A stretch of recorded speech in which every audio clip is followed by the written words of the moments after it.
Welcome back, fight fans. We're back again, and my mic is a little tangled up. There we go. That's a little better. Amazing card, amazing main card. Yeah, definitely one of the best of the year. I believe it was all knockouts, 5 knockouts in a row. Yeah, I think so. Yep. Insane. I mean, that was one of the better main cards of the year. The prelims, it didn't stack up like the main card did, but the prelims were okay too. And we'll jump right on into those right away here with the prelims. Not a bad day for betting, I gotta say. Didn't run away with it, but it was definitely, there was some profit, and that's really all we can ask for. And of course, the Instagram bets there. Flawless victory on Instagram. That's what we want to see. Brings those numbers up and everything. And of course, when I start actually counting and doing the math and the stats and all that, it'll look a bit better now that we've got a little bit of a cushion there and we're in the green. That's good. That's good to see. So we'll jump right on in with those prelims. That opened up with Bazookia, Emmers. Going into the week, I thought, okay, well, Emmers should pretty easily win this. Got a little bit worried at the weigh-ins there. Emmers did miss weight. Didn't look great. I was, like I said, a little bit worried, especially when on the other side, it's Bazookia who's coming in as the home guy. A little bit worried going into there, but I didn't switch anything because I was like, you know what? The talent of Emmers speaks for itself. Even with this weight issue, I think he should still be able to win. And my God, did he win? I put down for the bets Emmers decision, thinking, okay, well, Emmers doesn't really get a whole lot of finishes. Bazookia doesn't really get finished. I thought it was a pretty, okay, well, oh, and then of course with the odds and everything too, I thought, well, I think Emmer's decision is the only good bet that we're going to get out of this. So that was at plus 100. Seemed pretty good. Came in there. Definitely did not need all 3 rounds. Fight just started. Bazookia gets hit. Falls straight on his back. A little bit of ground and pound and it was over. I mean, that was one hell of a knockout for, excuse me, for Jamal Emmers there. So didn't cash in the bet, but it was great for Tapology, I guess, considering, got the first win there. Emmers, I guess it's really not. It was actually a horrifying start on Tapology for the first 5 picks of the night. I mean, it was just horrendous pick after pick there. I mean, which started with, again, pretty confident in Emmers, doesn't get the decision. So just a measly 50 points there. And trust me, it goes way downhill for the next 4 matchups. And then it just goes through the roof after that. So we did catch up. But yeah, those first 5 fights, I mean, just buried me in the ground there. Not so bad with actually, even with the bets, actually, it wasn't all that great for those first, like I said, those prelims were kind of brutal for Tapology and for the bets here. Not great, not great. But like I said, don't worry. We did end up in the green at the end of it. It just did not look like a good start. That's all. So yeah, that continued then with Joshua Van and Kevin Borjas. I said this last time. I picked basically all of the underdogs for the next 4 fights, which again, you can see now why that didn't end up working out. It looked good in the fight, but when you look at the results after, not so great. So these were very, very close fights. I was right about them being very close, so we can't forget about that I was still right about these being very close fights, but the favorites did end up edging them in the end. So that did not work out for us. Borjas did fall victim to that. So like I said, did pick the underdog. That was Kevin Borjas. Did the same thing on Tapology. He was at plus 200. And then I went with Van by decision to balance that out, which was actually also at plus 200, which actually, because that did end up cashing in, Ended up actually bringing us to literally dead even at 0 at that point, because cashing that in, that was 3 units, with 3 units put in before that, including that bet. That means 3 minus 3. We're dead even after the second fight there. But yeah, so like I said, dead even. We weren't in the negative, we weren't in the green, literally 0. 0 after 2 fights in. That's not a bad start, like I said. Um, but it could have been a little better, obviously. So pretty even at the start of the fight. Then Borjas started to land more, wobbled Van a few times, which is, like I said, I mean, I was feeling pretty good. I was like, oh, okay, Borjas is better. We're gonna be getting this dub here. Couldn't keep that up the whole fight. Couldn't keep that up all 3 rounds. Did drop him. So he obviously won the second round, but then the first round, but the second and the third, that was mostly Van there, especially the second round. Second round, all Van. Walked him down the whole round, landed a few good ones. And yeah, same in the third round there. It was, it was pretty convincing for Van there. With a couple of takedowns. So yeah, like I said, I mean, the first round really promising. I felt really good about it. I actually thought maybe we were going to get a knockout there to really start the day off nice with a pick on Tapology and the bet cashing in. Sadly, we just got the bet cashing in, so my pick dies on Tapology. That's fine. And then yeah, goes into Van decision. Like I said, that cashes in, brings us to dead even with 3 units. 3 minus 3, 0. There you go, dead even after 2 fights. That brings us to Kyung Ho Kang and Castaneda. Again, I go with the underdog. That would be Kyung Ho Kang.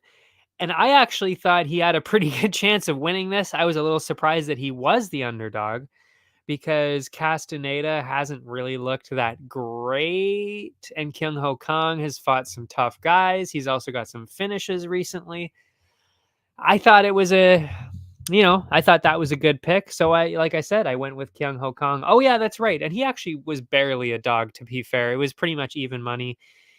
It was actually at minus 106, so it wasn't even plus money, which is why this was the only pick. It was the only bet, I should say, was Kyung Ho Kang, the dog. I did not put a second pick down. He did not win, so that means we do lose that entire matchup. But because I only put 1 unit down, we are good. It wasn't. I didn't go 2 units down on the one matchup, just the one. So I think that worked out well for us. I mean, could I have maybe edged it out a different way? Maybe, but when it's minus 106, I really do like the strategy, and it's proving to work so far. I mean, profit this week, profit 2 weeks ago, not so much the week in between, but that was more so because, again, that was probably one of the unluckiest weeks I've ever had in the middle there. And I still only lost a few units. So, like I said, I do think this is the right strategy. I strayed from the system for about a month there, a month and a half, maybe even 2 months actually, just testing things out, going back and forth again. Now we're back on this system of really balancing it out, the odds on both sides. And like I said, even though on paper it looks like, oh wow, we're putting a lot of units down, we're balancing out those units and getting the money back and ending up with profit at the end of it. And we're also, of course, really, really nailing down those parlays, because I only did 2 parlays this week. We went 2 for 2. I mean, you literally could not have done better than that. And of course, we went 1 for 3 last week, out of which was just, again, the unluckiest week ever for parlays. I mean, good Lord. But yeah, so I really like the way this system is now getting back into things. So I think I'll just keep doing that in perpetuity. It's working well. I'll just keep doing it. Anyway, especially with this minus money, I don't like losing money when I'm right on one of the bets. Like, that shouldn't happen. It should either be I win 1 bet, like it's 1 bet per matchup. I just need to win 1 bet, however many that is. It could be 3 bets. in that matchup. It could be 2, it could just be 1. I just need to win 1 of them, and then that should be the profit for the matchup. And I think that's a good way of doing it. I really do. Yeah. But of course, like I said, did not work out for that specific fight. I mean, it was dead even in the first. I thought maybe Kong won the first round. Castaneda then started to win with grappling and activity in the second and third rounds. So again, started off strong, started off great in the first round, and then it just, you know, it just got away from us. It just got away from us. Again, unanimous decision win, John Castaneda. Same thing as Joshua Van, unanimous decision. So that sucks, but that's okay. Again, didn't bury us, but not a great start to the night when you lose 3 out of the 4 bets. But like I said, we were actually only 1 unit down. That's it. We were only 1 unit down after 3 fights in. So that's really not that bad. Then we've got Jared Gordon and Mark Madsen. I was a little surprised with how this worked. Actually, very surprised with how it worked out now that I'm actually looking at the result. Yeah, I wasn't really sure who was going to win this. I thought for sure, no matter what, this was going to be a decision. That's why I ended up going with Madsen dog on the one side and then Gordon decision on the other. Usually that works out really well for us. And it looked like it was going to be working out well for us. And then out of nowhere, Jared Gordon becomes a maniac and gets a finish. Definitely did not see that coming under any circumstances. I really did not think I didn't think either one of them was capable of getting a finish. So very, very surprising there. The odds, I mean, we don't really need to know because I didn't win either one of them, but Madsen, that was plus 162. Gordon decision, plus 125. Like I said, we're balancing it out. Neither one of those cashes in, sadly, because Gordon ends up getting a knockout out of nowhere. So Madsen made it super dirty early. I mean, I thought he was going to be. I actually, once again, for the 3rd fight in a row, I thought I picked the right dog here. I was like, you know what?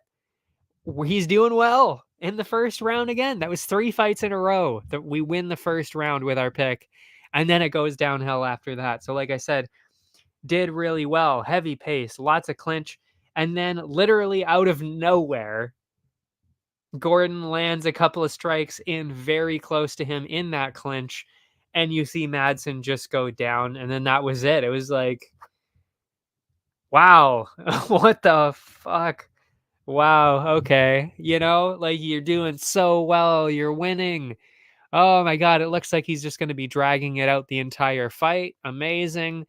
And then literally out of nowhere, he comes back and knocks him out like that along the fence. I mean, that's a lot to take in. That's a lot to take in. I mean, brutal. That's a brutal way to lose that again. But again, 3 fights in a row that happened to us with the underdog.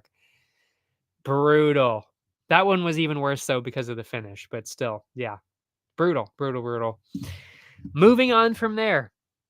Oh, and then of course that meant that we went down 2 units there. So that is 3 down at this point. So like I said, not looking like the most promising card at that point, but I still had faith because I knew what was up for the rest of the card. I knew that we were going to have a chance to at least come back the rest of the card and hopefully make some profit because I knew that there were some good ones later on in the card. And again, picked the dog once again for this fight. That was Vyacheslav Borshov against Nazim Sadikov, and that the dog was Borshov, of course, there, Slavaklaus himself. And he was at plus 130. And again, we were super, super close, and he was looking really good. I was like, oh man, he can do it here. He's got it. He might have it.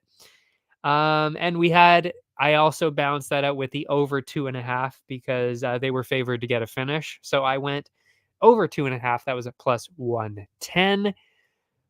The over 2.5 does cash in. It ended up being a decision. So that means we do get a little bit of money back. Not really much, though. I mean, basically just the 0.1 units on top. So a little bit of profit, not much, but still better than losing. As for the fight, I mean, Slava was just dominating with the striking. I mean, it was not even close with the striking. He looked absolutely amazing. So that was the first round. Second round, Nazim drops him twice and cuts him open. I thought that was probably a 10-8. And it seemed like everybody was kind of thinking that was a 10-8. Then in the third round, Slava comes back. He did get taken down, but he did land a lot of damage, and he did look pretty good that round. So I actually thought, I thought that was actually a very clear tie. Normally, I mean, we've seen some draws lately, and I've disagreed with, I would say, all of them. But this one, I gotta say, this was a very clear draw. I mean, it was 10-9 the first round for Slava, 10-9 the third round for Slava as well, and then the 10-8 in the middle for Nazim. That's a 28-28. That's a tie. Boom, draw. There we go. And that's exactly what we got on the cards. They did not fuck up the draw. Well, one of them did, but that's okay. That's okay. We'll forgive one judge this time. So yeah, which means we don't actually lose. Oh, that's right. We actually get 1.1 units back of profit because that's right. Because it is a draw. The money line ones are automatic pushes. So when we picked Borshov, that ends up being just cashed back to us, which means it's actually we only actually put 1 unit in for the over 2.5 that cashed in. So 2.10 minus 1 ends up being 1.1 units of profit. So we actually did get a decent amount of profit in that one because it was a draw. But I mean, we would have cashed it in had he not gotten the 10-8 in the second. We would have gotten, if it would have just been a 10-9 and he wouldn't have gotten just dominated like that, we would have been looking at the underdog cashing in and a little bit more profit. And my pick would have worked out better on Tapology. But here we are, whatever. Actually, no, that's right. I did pick Sadikov on the Tapology, I think. So that actually ended up, I guess, kind of working out in our favor. But yeah. Anyway, so that is that one. And if you're keeping track, that means we were 2 units down at this point. So again, not horrible, not great. It's just kind of like, okay, well, we're still clawing our way back. Then it was the one I was the most confident about, very clearly the most confident about. That was Rombeshki and Roosevelt Roberts. I mean, why they ended up throwing Roosevelt Roberts in the deep end like that, I have no idea. I guess they really just needed anybody, and he was the only one that accepted it, because I'm sure other people turned it down. Because, I don't think very many people want to be fighting Mateusz Rombeshki. That is for sure. He ended up being the minus 650 favorite when I took him. I put 7 units down on that. That would be that because he was a sniper pick, of course. So sniper pick. I also put down Rombeshki KO, and I put under 1.5 to really slam that home that he was definitely going to be getting the early win. And he did not get the KO. But he did notch that under 1.5. He just happened to get a submission with it instead. Really was not ever even close. Just took him down right away and worked towards getting a submission. Ended up getting that submission. It's just as simple as that. I mean, it really was not even close, just like I thought. And yeah, domination, but he did not get the KO. He got the sub. So that means we only cashed in one of those bets. That would be the under 1.5. That's 2.2 units. So 2.2 minus 2, that's 0.2 units of profit on that matchup. That is what we love to see. Profit. Next up, it was one of our favorite female fighters, Lupi Godinez, my favorite fighter on Tapology, clearly because I've now picked her, I believe it is 8 times, and I have now been correct with her 5 or 6 times. I can't remember specifically, but this was another victory for Lupi Godinez and another victory for us on Tapology with Lupi Godinez and with the bets, of course, too. So I ended up going Lupi decision. I don't think I really need to explain why. I mean, I think it's pretty obvious. They don't really get a whole lot of finishes. And just in case the grappling of Ricci was going to be a problem, I did put a bet on Ricci, the underdog. But of course, being that, of course, these are always both plus money, we ended up with money, of course. So 2.15 units was Lupi by decision, -2 total. Ricci, by the way, was plus 150. But yeah, 2.15 -2, that's 0.15 units of profit. And yeah. And we're still, hovering, we're slowly gaining some ground, but basically that's still about 2 down at that point. But again, good win, good win. And as for the fight itself, I mean, Lupi had, excuse me, had some knockdowns in the first. I thought she actually was going to get a finish, so I was actually a little bit worried in terms of the bets there. But, you know, again, makes sense. We ended up cashing in the decision. But yeah, I mean, a clear first round for Lupi. Stumbled her throughout the fight.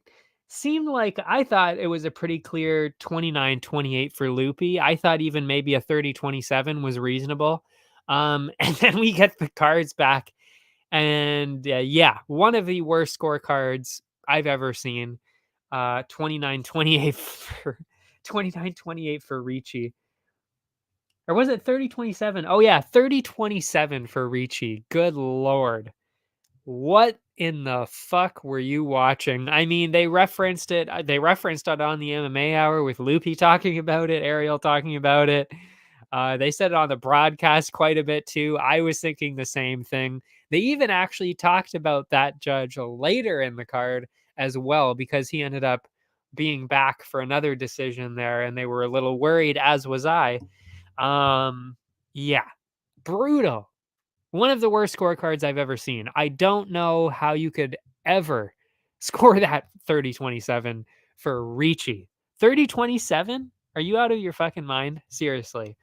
I mean, I just don't even know what else to say other than that is nonsense, especially because of the first round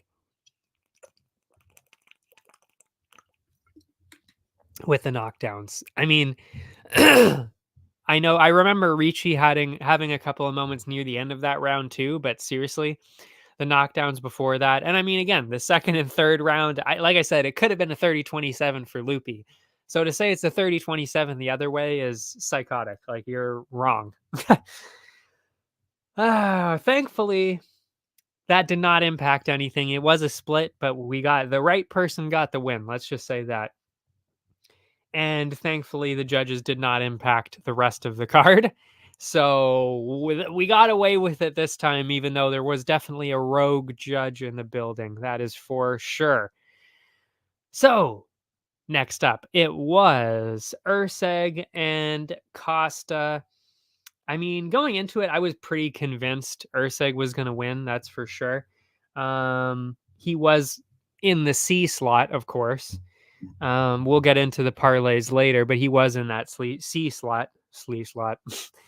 um, and I ended up going with Urseg by decision. That was at plus 200. Pretty good call there. And then balanced it out with the under. And of course, I did that not just because I thought Urseg could get the submission, but also because Costa kind of got some hands. He could have maybe gotten a finish in there. You never know, especially since we haven't really seen either one of these guys much. So you never really know what either one of them is capable of fully. So I did balance that out with the under 2.5, which was at plus 115.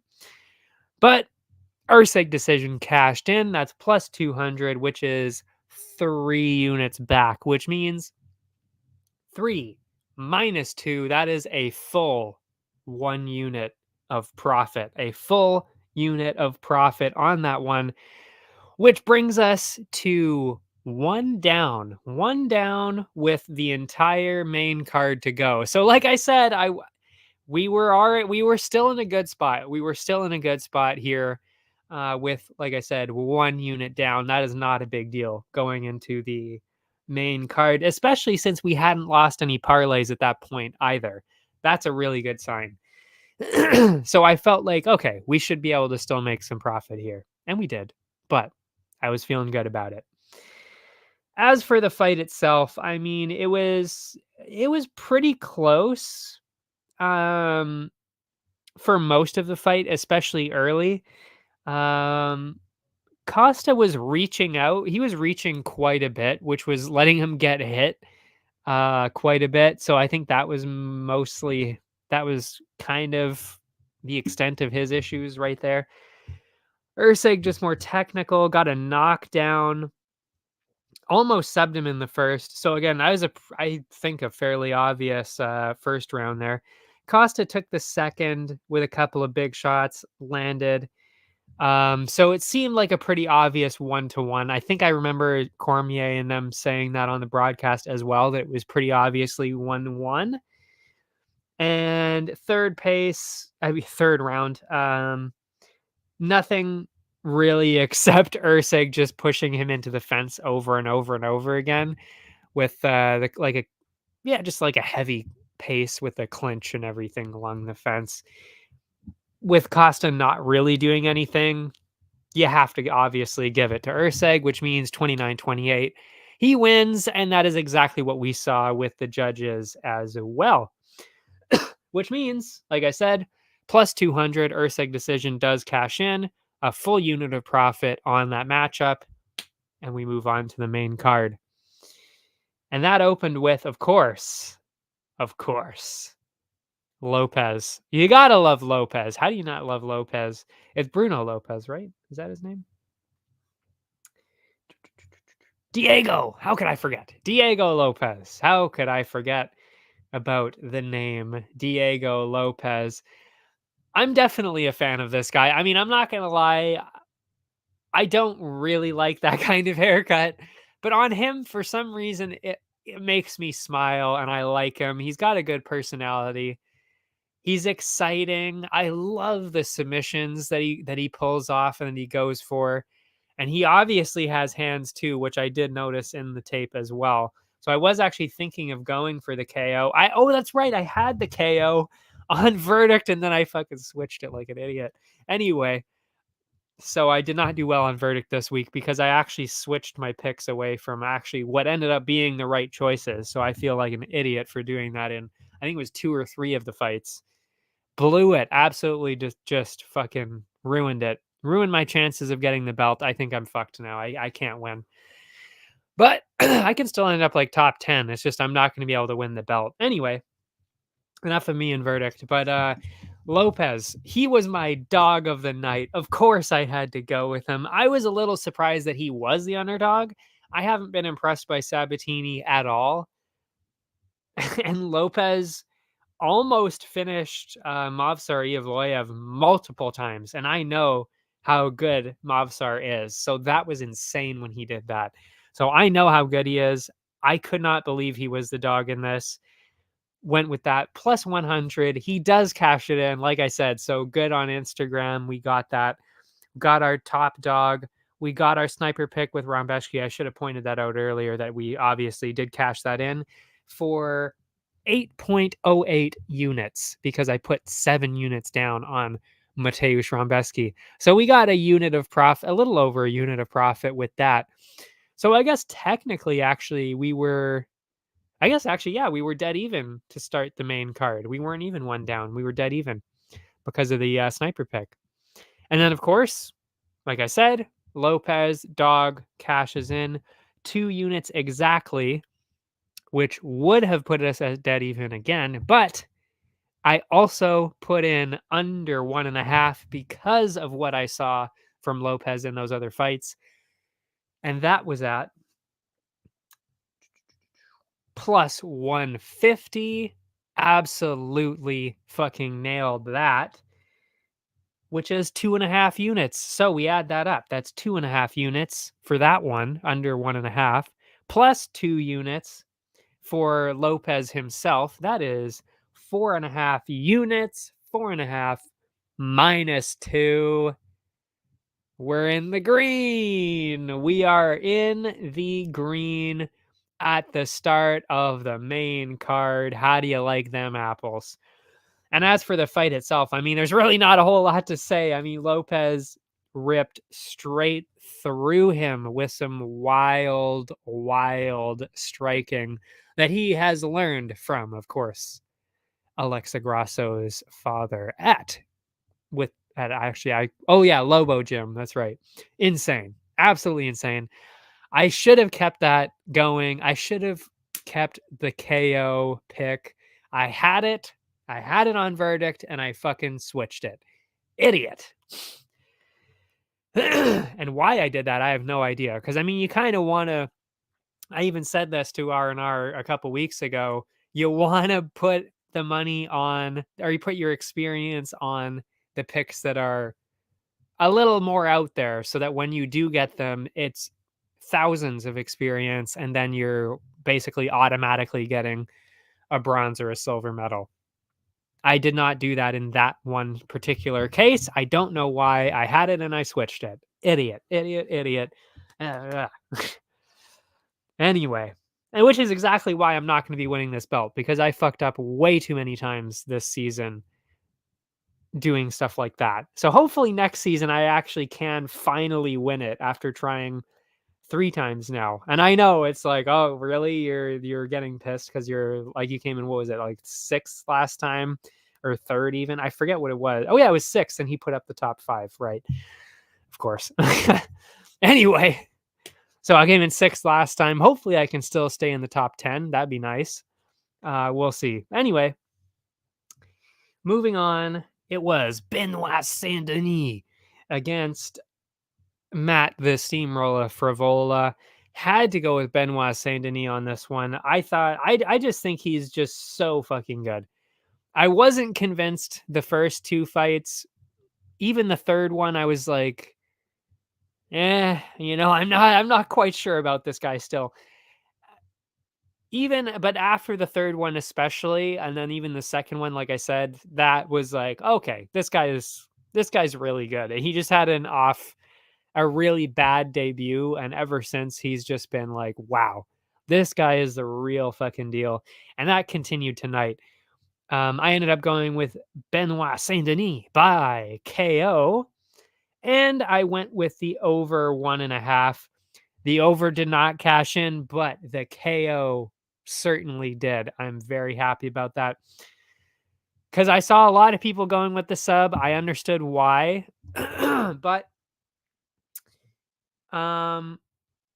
we know, if you look at Frivola's record there, at least from what I can remember, he had never been submitted before, whereas he had been knocked out. And Benoit Saint Denis is a lunatic. He will pressure and pressure and pressure. So I just figured, you know what? He's probably going to get a KO out of this. And that's exactly what happened. So I nailed that one. 2.62 units.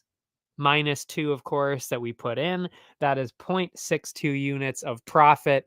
We just keep stacking those units up, stockpiling that profit there. As for the fight, I mean, it was kind of close for a while. It was definitely close at the start. Then Benoit Saint Denis starts to land. Oh yeah, that's right. Insane head kick KO.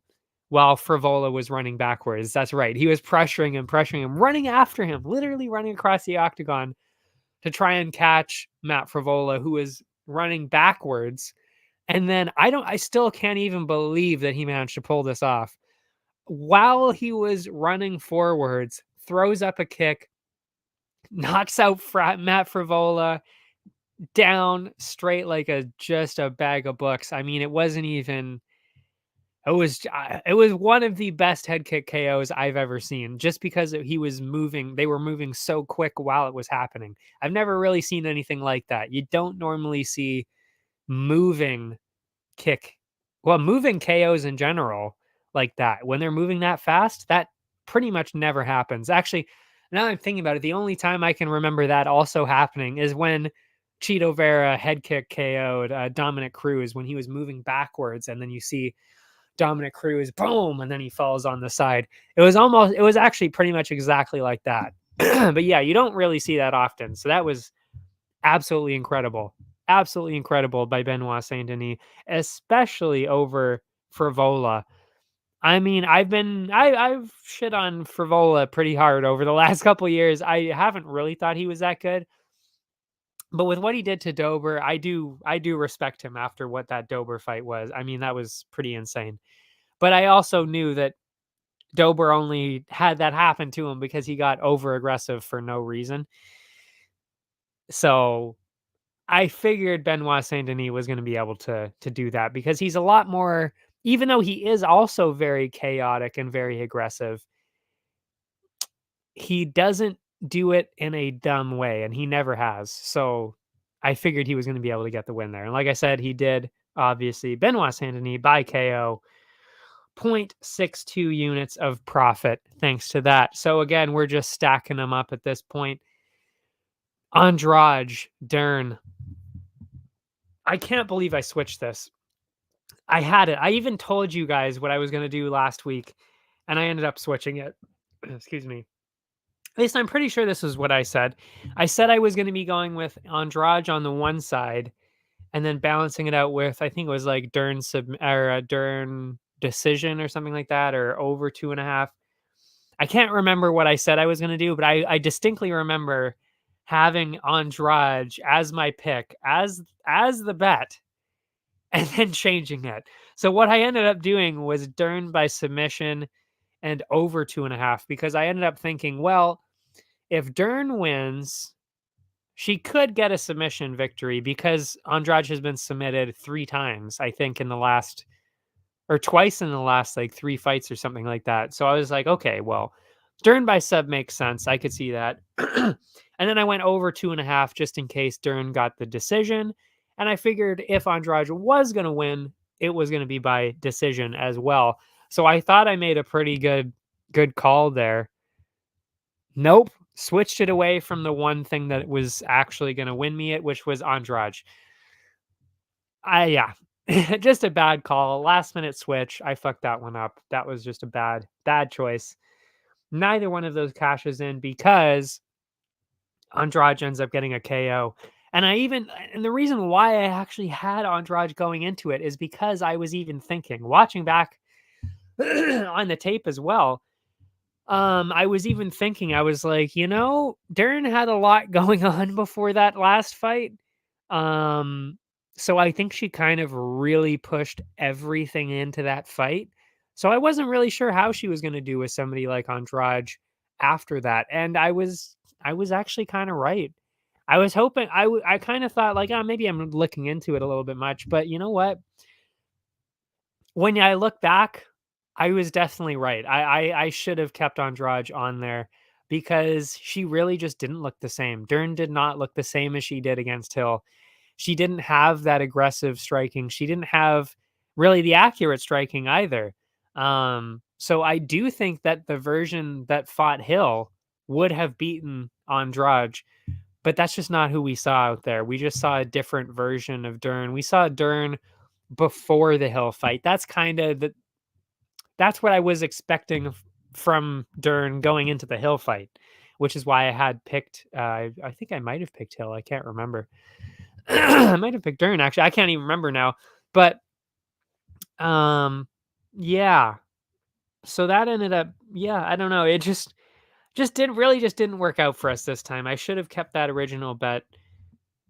But hey, it happens. It happens. And like I said, we still ended up getting money anyway on the night. It just sucks that again, I did end up, I don't usually make mistakes like that, like switching them at the last second and getting them wrong. Usually when I switch them, I get them right. Yeah. So that sucked. Yeah, especially since Andrade. I've picked Andrade all of her fights for the last I think every single time Andrade has fought, I've picked Andrade. And that was the one time I didn't do it. So yeah, brutal. Not good. Um yeah, I mean both looked good, but Andrade uh closed the round with a knockdown in the first, I guess, to steal the round on the cards. That's what I was writing. I didn't even write notes after that. So clearly I believe that's the finish must have been in the second because of that. Yeah, it was. Yeah. So I didn't even get a chance to really write my thoughts about the second round. The knockout happened and it was like, oh, okay. Yeah. So that sucked. Missed opportunity there. Especially again on verdict there. I fucked up that one. Again, I had Andrade and I switched it to Dern. Whatever. Whatever. It is what it is. And then oh my god. Then we had my highlight of the night for sure, the co-main event. This is the fight I was most looking forward to. I mean, it's not that I didn't care about the main event. It was that this was my main event, the co-main. This really should have been the main event. I'm not really sure why it wasn't. I guess because it's an interim title and yeah, okay. I get it. But entertainment wise, I figured this was going to be the one that everybody was going to be talking about, and the one that I wanted to see the most was the co-main. And that is exactly what happened. This is the one that everybody was talking about, and the one that did end up being the craziest one to watch. Pavlovich, Tom Aspinall. I mean, incredible. I will say on the broadcast, I mean, on this stream last time, I was like, okay, I'm not really sure which way this is going to go, but I'm leaning towards Aspinall. I will say, when I actually did watch the tape, I thought it was actually very clear who was going to win, to be honest. And that's why I actually did. If you go on Tapology, I did pick Aspinall first round KO.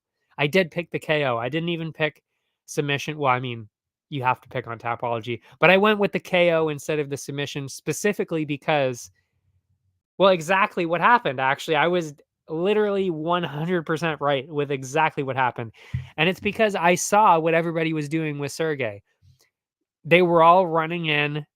They don't have the movement. They don't have the chin. They just didn't have it with Sergey. And it was like, you knew they were going to get knocked out. But with Aspinall, he moves so quick and he lands his punches so quick and he has so much power that I was like, there's no way. There's no way that Sergey is winning this fight. He's way too quick.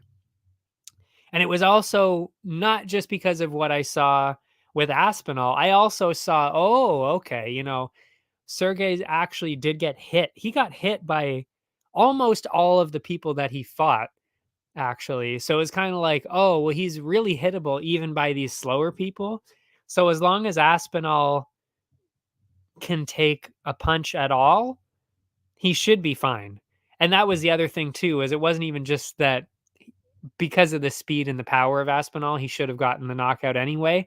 It's also because I noticed Sergey didn't knock out most of those guys clean. He actually hit them quite a few times and then knocked them out with either ground and pound or just huge shots along the fence. That's how he knocked them out. And I just couldn't see Aspinall. I just couldn't see that happening to Aspinall. I really couldn't see that because he moves so much. And we had never seen him get dominated like that. I just don't think that he's capable of getting just dominated like that, like hit multiple times over and over and over again. We haven't seen that from Aspinall. So that's why I ended up going with the KO. And clearly that worked out perfectly. That got me all the points, pretty much all the points I had on verdict was because of the Aspinall KO. And I will say on the bets, because I want to be more careful to win the units on this one, I didn't go with Aspinall KO on the bets. I went with finish instead because that was still plus money. But yeah, we still got money anyway. I mean, the whole point of that was like, listen, I knew he was going to get the KO. I had it on Tapology, had it on Verdict, but I put here because it was still plus money at finish. So Pavlovich KO, that was plus 115. I took that just in case because I made these bets before I told you. I even told you those were the bets that I was going to make. So I didn't want to change those. And I think it was fair anyway. I mean, it's not like Sergey's going to get a submission. I mean, that would have been stupid. Aspinall finish plus 108, plus 105, I should say, on the other side. So that balanced out. We got that. We got the Aspinall finish, 2.05 units. That is 0.05 units of profit. Barely any profit, but it's still profit. And yeah, I even actually before I was considering actually putting Aspinall in the E slot on the parlays. That genuinely, that is how confident I was that he was going to win. But then I thought, you know what? I'll give it to Loopy because I really do think that she should win this fight. Whereas, like, I mean, even though I did think Aspinall was probably going to win, like 70-80% of the time, there was still kind of like that, he's got the power. And then, of course, we knew really super late notice for Aspinall. And then, of course, we found out about the lack of really any kind of training camp at all. But, I mean, we didn't know that before. But, yeah. So it's kind of like, I think I got to go with Loopy in the parlays just because Aspinall, it's pretty much even money. So I figured, okay, I'll just go with Loopy, make it easier. Thankfully, they both won anyway, so it didn't matter. But yeah, in terms of the actual moment, I mean, like, wow. I will openly say at this point, I don't really react too much a lot. I don't really react too much to any fights anymore. I mean, if I see a crazy KO or a crazy finish in general, or it's an insane fight, of course I'm reacting. I'm going like, oh my God, like, oh, whoa, stuff like that. But I don't really react too much. This one, it was like, I mean, yes, I predicted the Aspinall KO, but it was still like, this is magic. Absolute fucking magic. I mean, the walkouts, the feeling I had in the walkouts, the the moment, of course, when they're not hugging each other necessarily, but basically hugging each other. And then of course the fight itself. And then of course, Aspinall just loses all control of his body, basically falls to the mat. The emotion, everything. And then the moment after, talking, giving the belt to his dad, the conversations, the tears, Bisping on the way out, the tears with Bisping.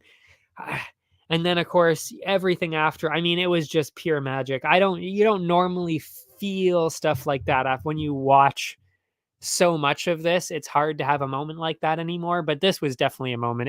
This was really something else. Yeah, that is one that I will truly never forget. I will never forget watching Aspinall get that finish, get the belt like that. I mean, it was just something else. It was absolutely sensational. And I mean, the craziest part about it, and I mean, I've heard other people say this too, and it's true, that really was the hardest fight that he's going to have for a while, because truly there is nobody else that's even close to as good as Sergey. And I mean, there's nobody that's even close to as good as Aspinall on the ground. Like, that's just obvious, I think, at this point. Like, we already know that. Like, we even saw that, especially with Jelton. I mean, Jelton was the only one that was close, and we already saw he is not even in the same conversation as somebody like Aspinall. And then on the feet too, there's really nobody else except for Sergey. And I mean, we could talk about maybe somebody as fast as like Ty with the punches, but again, it's like, then nullify him easily with the grappling and everything. There's, like I said, there's really literally nobody else except for John Jones. It really is just John Jones, John Jones. Actually, no, I should say Aspinall, John Jones. Stipe is probably here somewhere too. And then it's kind of just really everybody. Oh yeah, Sergey. Actually, Sergey is above Stipe, if I'm being honest. Even Sergey is probably above John Jones, I would say, personally. I actually do think that. I think Sergey would probably knock out John Jones. I'm not even joking. Well, actually, I don't know. After what I saw, maybe John Jones could beat him. But Aspinall, though, Aspinall's got to be number one. We'll go John Jones second, Sergey, Stipe, and then it's kind of just everybody else. You know, like there's really just nobody else that can even compete on that kind of level at all. And because Stipe is never going to fight somebody like Aspinall, I would be shocked if they've ever made that fight. Just can't see it happening. Can't even really see the John Jones fight happening either, if I'm being real. So that's why I'm saying that's pretty much the hardest fight he's going to have for the next 3 years, maybe 2-3 years, unless he gets the John Jones fight. I mean, it's like, I honestly don't really know who else would be there, unless it's somebody that's coming in, which could happen. We could see somebody from PFL or Bellator come in because of what's going on with the whole Bellator scenario. We could see somebody come in, but again, really, like, are any of those people going to be beating Aspinall? I don't think so. So I think he's just going to be running away with it, and he will very obviously be the greatest heavyweight of all time. I don't even know, like, because I really just don't see who else is going to be, who's going to be beating him at all.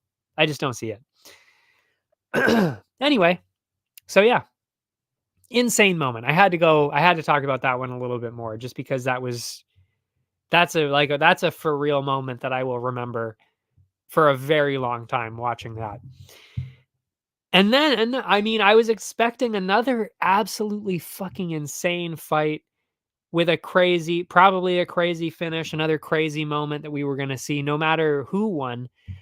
And I'm not going to lie, the fight was disappointing. I was disappointed. I mean, the fight itself was okay, but then obviously the finish, it was like, oh, now I really do wish the Aspinall one would have been the main event, because that would have been way more exciting of a finish.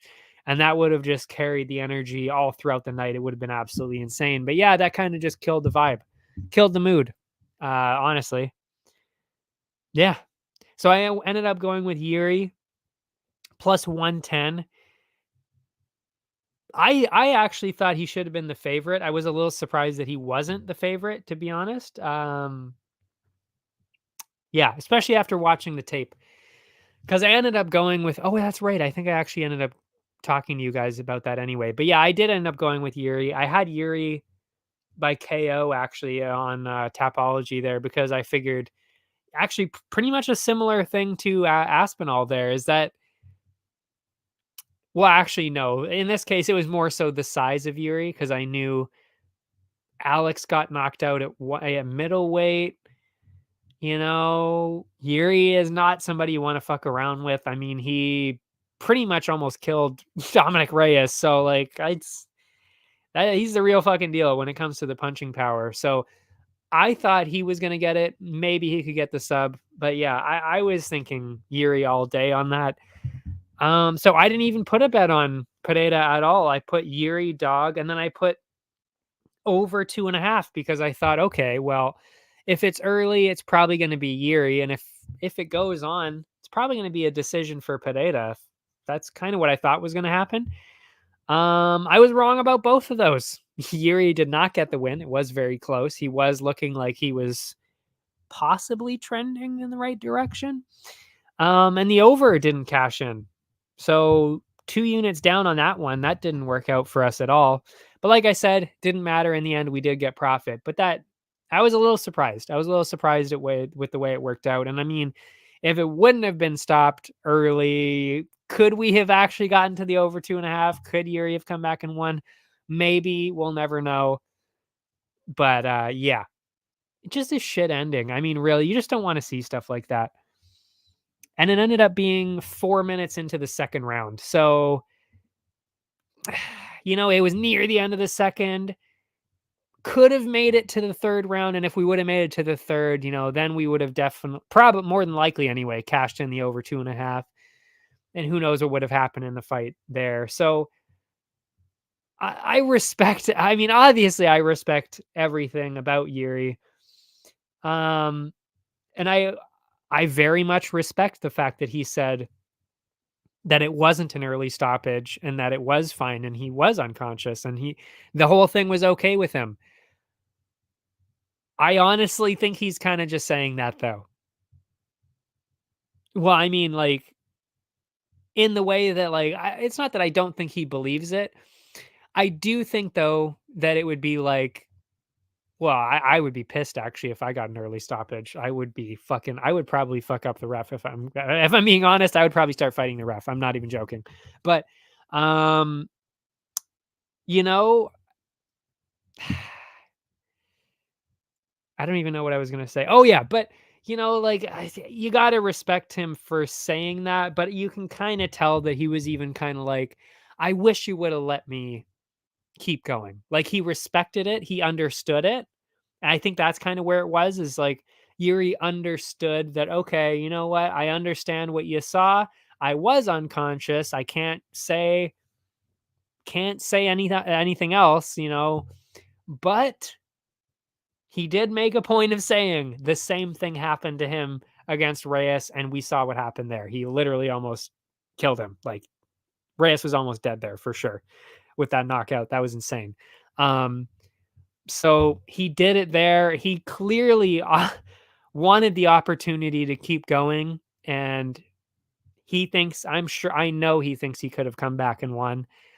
So, I respect him for saying that. He's never going to say that's an early stoppage, should have let it keep going. But you could tell it was like, I wish you would have let it keep going. I wish you would have let it keep going. You could tell he was thinking that at the very least. Yeah. But as me watching it though, as soon as it was happening, I was like, oh my God, that's an early stoppage. Holy fucking shit. That's brutal. That's all I was thinking, was like, that is a criminally early stoppage. That is garbage. That is a garbage stoppage, which again, I actually, again, echo what they were saying about Mark Goddard. I love Mark Goddard. I actually think, I'm trying to think of who the other refs are. I think he is my favorite ref. He's my favorite ref, and I think he is the best ref. I truly believe he is the best, and he's my favorite. So I don't want to talk shit about Mark Goddard, but I gotta say that was definitely early. There's just no question about it. I think it was early. I mean, especially when you see right after, where Yuri is still very much conscious, and he's like, oh shit, it happened. Oh, you stopped the fight. Fuck. You could tell that's what he was thinking. And again, he's too honorable to freak out and show that emotion too much. A negative emotion like that, anger towards a stoppage, towards Mark Goddard. He would never want to do that. That's just not what Yuri's about. So I totally understand that. But how do you watch that and say that that's not an early stoppage? I don't. It's an early stoppage. It very clearly is. So I don't know. I don't know. I just don't know. And that just soured the night for me. It really did. Because then it's like, you want to end the night, go up to bed after and be like, wow, that was fucking awesome. Like that, what a night, what a card, what a title fight, everything. Everything was awesome. And then whenever you have the last fight like that not work out and it has a weird ending, it just leaves a shitty taste in your mouth until the next card. And that's what happened. That's plain and simple. That's what happened. It was an early stoppage. Now we have a shitty taste in our mouth and everything. And it's even worse because then it's like, like now, Alex has a second belt, which is amazing. I love Alex Pereira too. I really, really do. So I'm happy that he got the double champ status, or 2 division champ. They don't want to say double champ because it's not at the same time. Whatever. Fuck off. I think it's the same thing. I think it's equally as impressive. I really do. I don't care if it's consecutive, if it's at the same simultaneous or not. I don't give a fuck. It's still double champ. But when it's off of a finish like that, you're like, especially since it's the second time he did the same thing. Like it's the same thing he did with Izzy. That was also an early stoppage. That was a much earlier stoppage, I will say. The Izzy one, I think that was a much more egregious early stoppage. But well, actually, I'm not even sure. This one might have been worse, to be honest. Actually, I don't know. Either way, I don't think either way they should have been stopped. So I mean, to see him win both of the belts like that, like really, you got both of your belts off of early stoppages. That's not a great look. I don't like that. Obviously, it doesn't impact my status as a huge fan of Alex Pereira, because he is fucking awesome and he's hilarious. He's hilarious, entertaining. I mean, there's nothing wrong about this guy. Just the circumstances, though. It's just the circumstances that he's won both of his belts now. That it's just like, man, that's fucking brutal. That is a brutal way to win both of your belts like that on early stoppages. Yeah. So sucks that he won it like that. But I'm happy for him. It's just I'm so conflicted. Again, you can kind of tell I'm so conflicted about this because I'm happy for Alex, but it was an early stoppage, and I'm an even bigger fan of Yuri. And then you see that happen, and it's like, fuck. Like, I just wish it would have been clean on either side. If either one of them would have gotten a clean finish, knockout or sub, I would have been like, hallelujah, what a fucking amazing card. I can go to bed and it's amazing. Best card. That would have been the best card of the year had it been a clean finish, I think. Instead, sour taste in the mouth. Brutal. But yeah, as for the fight itself, I mean, the leg kicks for Alex were insane, were amazing as always, which was winning him the fight a little bit, but he was taken down by Yuri. And I kind of thought Yuri won the first round. It was very close. I mean, you really could have scored that either way. I would have understood either direction, truly. Yeah. So who knows? Who knows who won that round? Oh, actually, I think they ended up even being split on the judges. I don't quote me on that because I'm not sure, but I know even on verdict they even said, "What do you think of these scorecards?" I didn't actually look at what they actually. You know what? I wonder if it'll show me, if I go on verdict, if it'll show me what the what the final scores were. Judges not available. Nah. Oh, I actually gave the round to Alex. Huh. Did I? No, I didn't. I gave it to Yuri. But if you go to the global picks, it was 9.55 average for Yuri and 9.48 average for Alex. So, I mean, you basically could not have gotten any closer in terms of the global, people judging on their phones. You really could not have gotten any closer. I mean, it was 0.07 points away from each other. So you'd imagine very, very close. And it actually says the media even guessed 10-9. They gave it an average of 10-9 for Pereira as well. So, I mean, they gave it to Pereira. So, I mean, they gave it to Pereira. We gave it to Yuri, and it was 0.07 away. So, I mean, like I said, very, very close. Really could have gone either way. I had it for Yuri, though. Anyway, that is that. That was the whole card. Amazing main card. Weird way to end the night, but that's okay. And yeah, that brings us to the parlays. And like I said, I only had 2, kept it really minimal this time, and we cashed in both of them. The triple play was ABD, which was Rabeski, of course. B was Emmers, of course. I did consider changing him away from the B slot, but I kept it. Glad I did because he easily won that. And then D was Benoit Saint Denis. And that means triple play cashes in plus 127. That is 2.27 units, 1.27 units of profit, of course, which already put us in the green for the parlays. But just as an added bonus, of course, put in the Grand Slam A, B, C, E. That was Rombeshki, Amers, Urseg, and Loopy Godinez. All four of those win as well. That was at plus 261. Of course, just pure money on that one. 1.18 units back on that. So we add that up, 2.27 plus 1.81.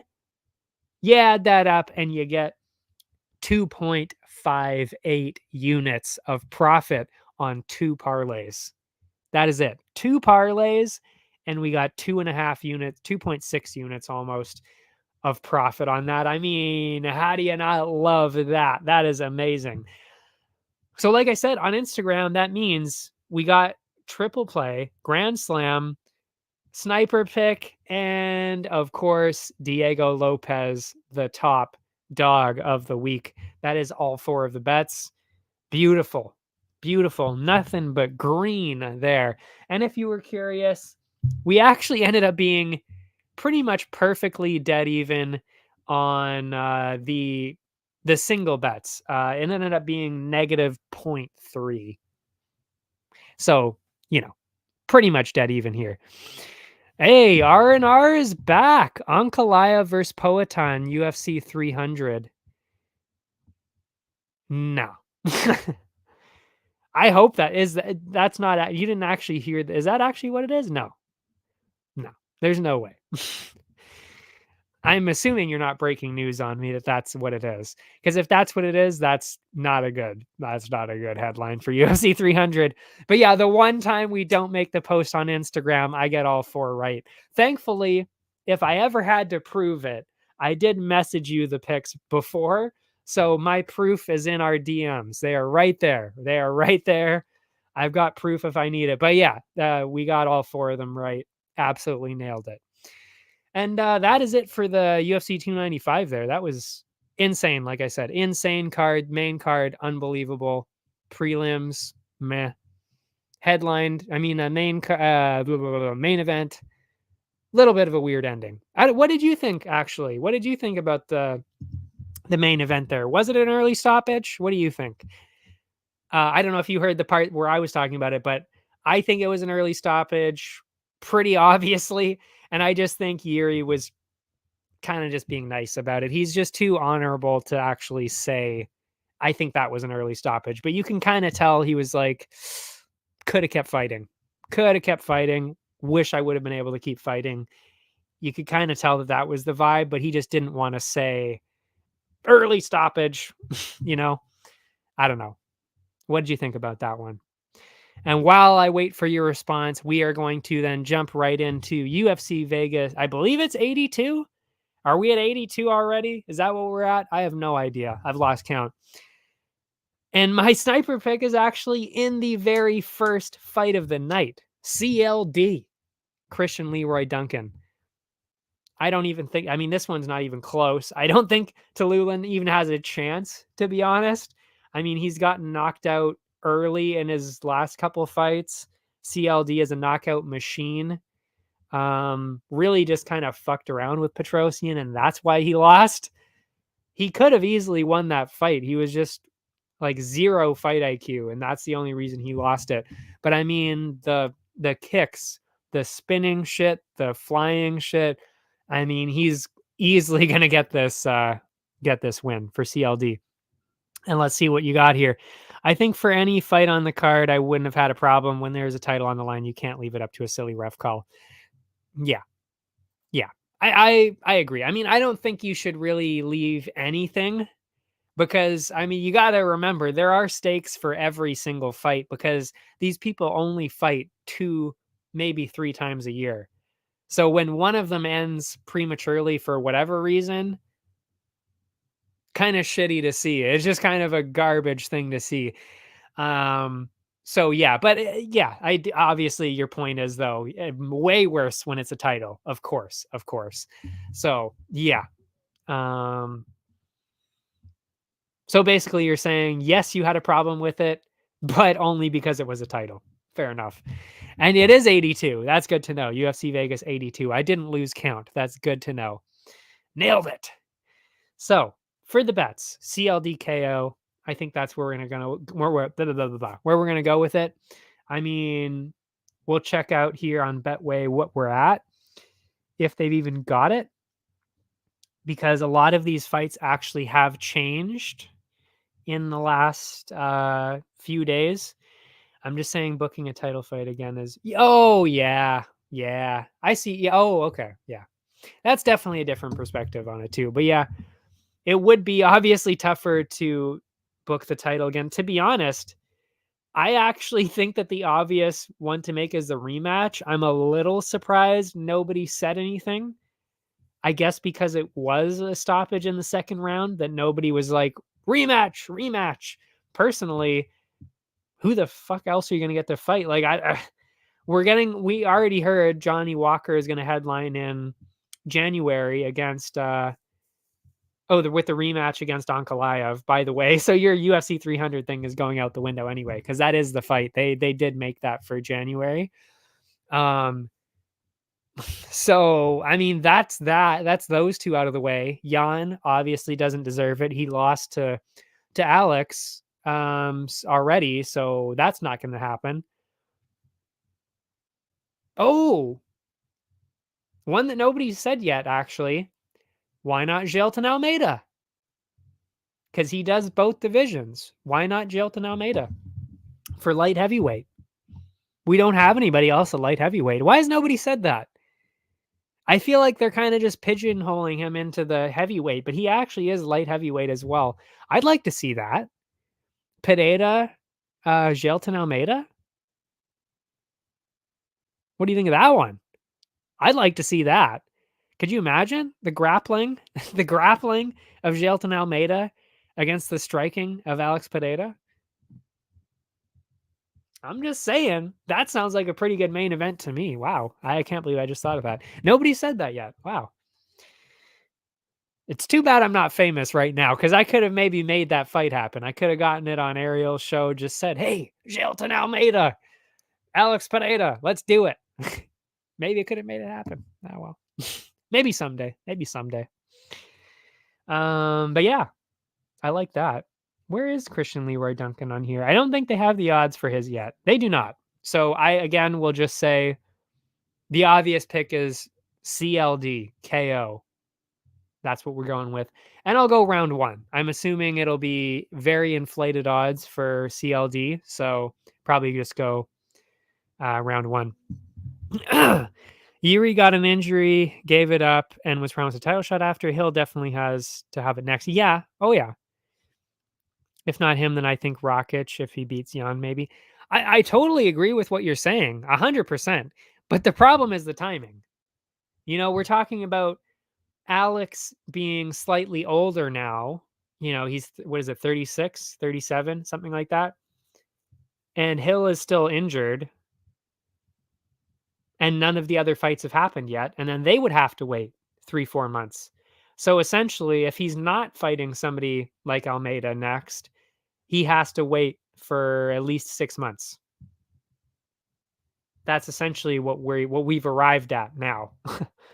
Unless Hill isn't injured anymore, I think he is still. So I'd be a little surprised if that happened. But yeah. So I don't know. It seems like they kind of need a fight. That's why I'm saying, like, why not? Why not Jailton Almeida? And then he might win. He could, with the grappling especially. You could see him win. And then you could have, no joke, you could have put Jailton in the title fight for heavyweight. Because now Jailton would have a belt at light heavyweight. Then he would be going double champ against Aspinall, because we don't have anybody for Aspinall. See? So now you're chasing double champ for Jailton Almeida. Makes it more interesting. Hey, right? Or they even said, oh, I totally understand with what you're saying about Almeida marketing him for heavyweight. I totally get that. We're not marketing him at heavyweight. But what I'm saying is he's still got that juice at light heavyweight. Because remember, is it exciting that he beat Derek Lewis? No, not really. But the fact that he was still able to control Derek Lewis like that, a true heavyweight, a large man, what is he going to be able to do to guys at light heavyweight again? That's still a conversation you can have, and that's still interesting. And then, like I said, or, just because based on the fact that he is the only person, he is kind of the only person that doesn't have a fight at light heavyweight that's at the top, right? Or Anthony Smith. But again, I'm not really convinced by Anthony Smith. I don't know why they're trying to push that. I don't think he deserves a title shot at all.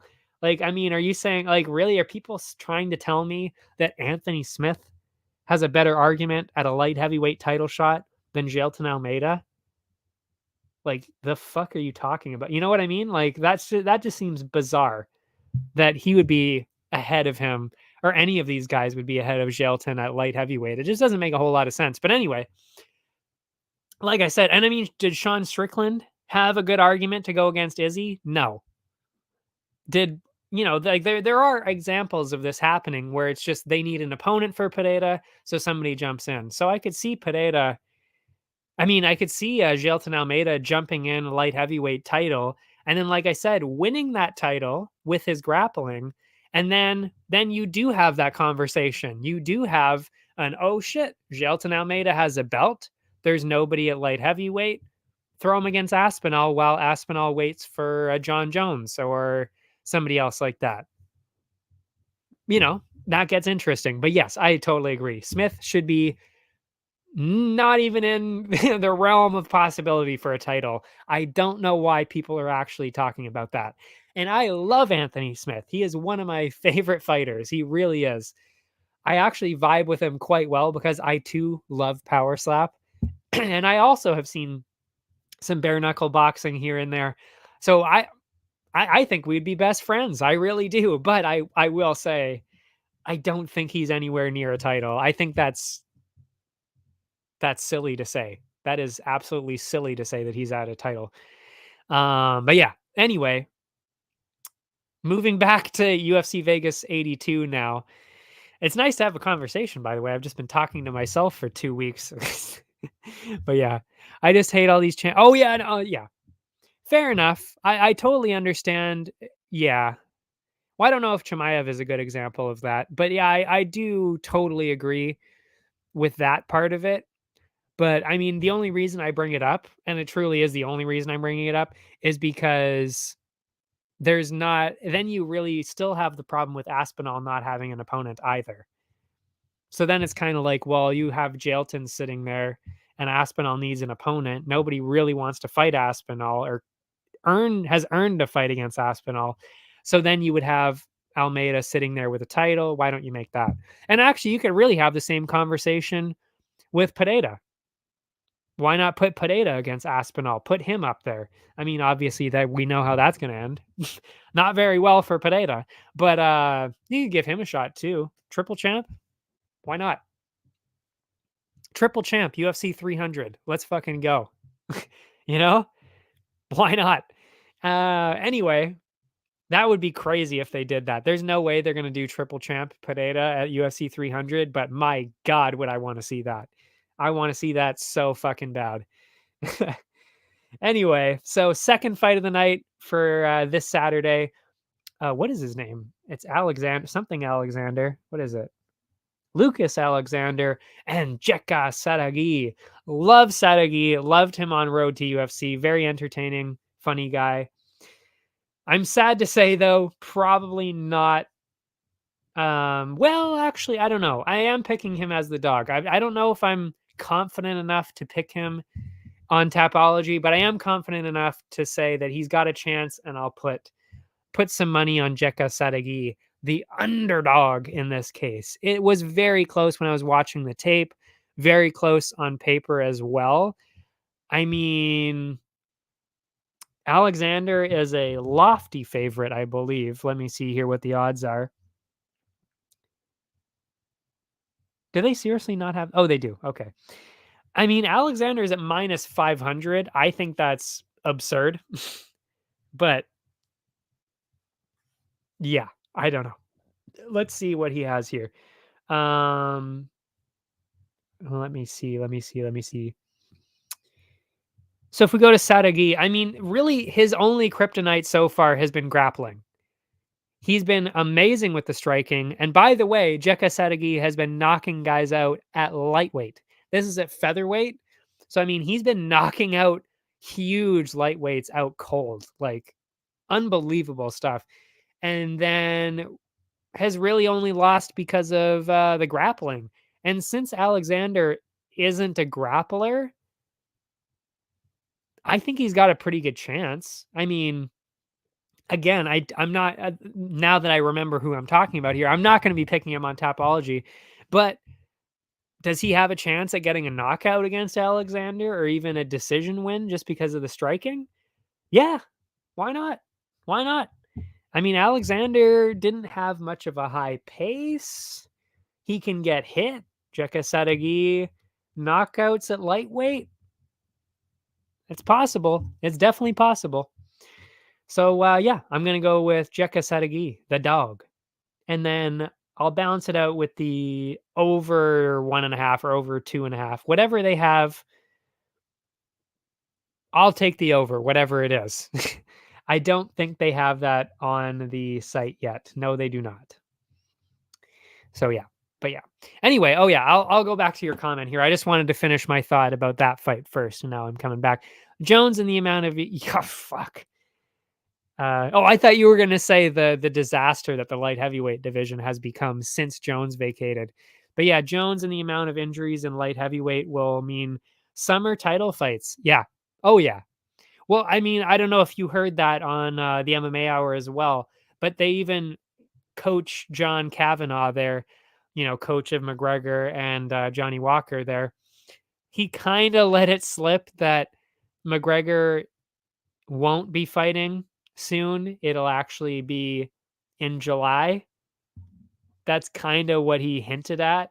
He didn't come outright and say it, but it sounds like that is what's going to be happening is Connor in July, which would mean you could get then like June, July, you're going to get John Jones, Conor McGregor, and you're probably getting Aspinall then too, because that's usually when they go to London as well, is like a July kind of card.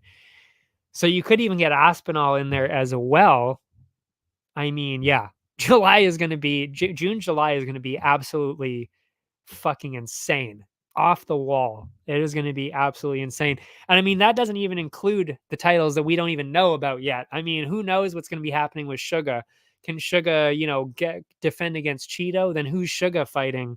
Because he's going to come back in July as well, like June, July, maybe even International Fight Week with a John Jones or Connor in like a co-main capacity. I mean, you could very easily see something like that.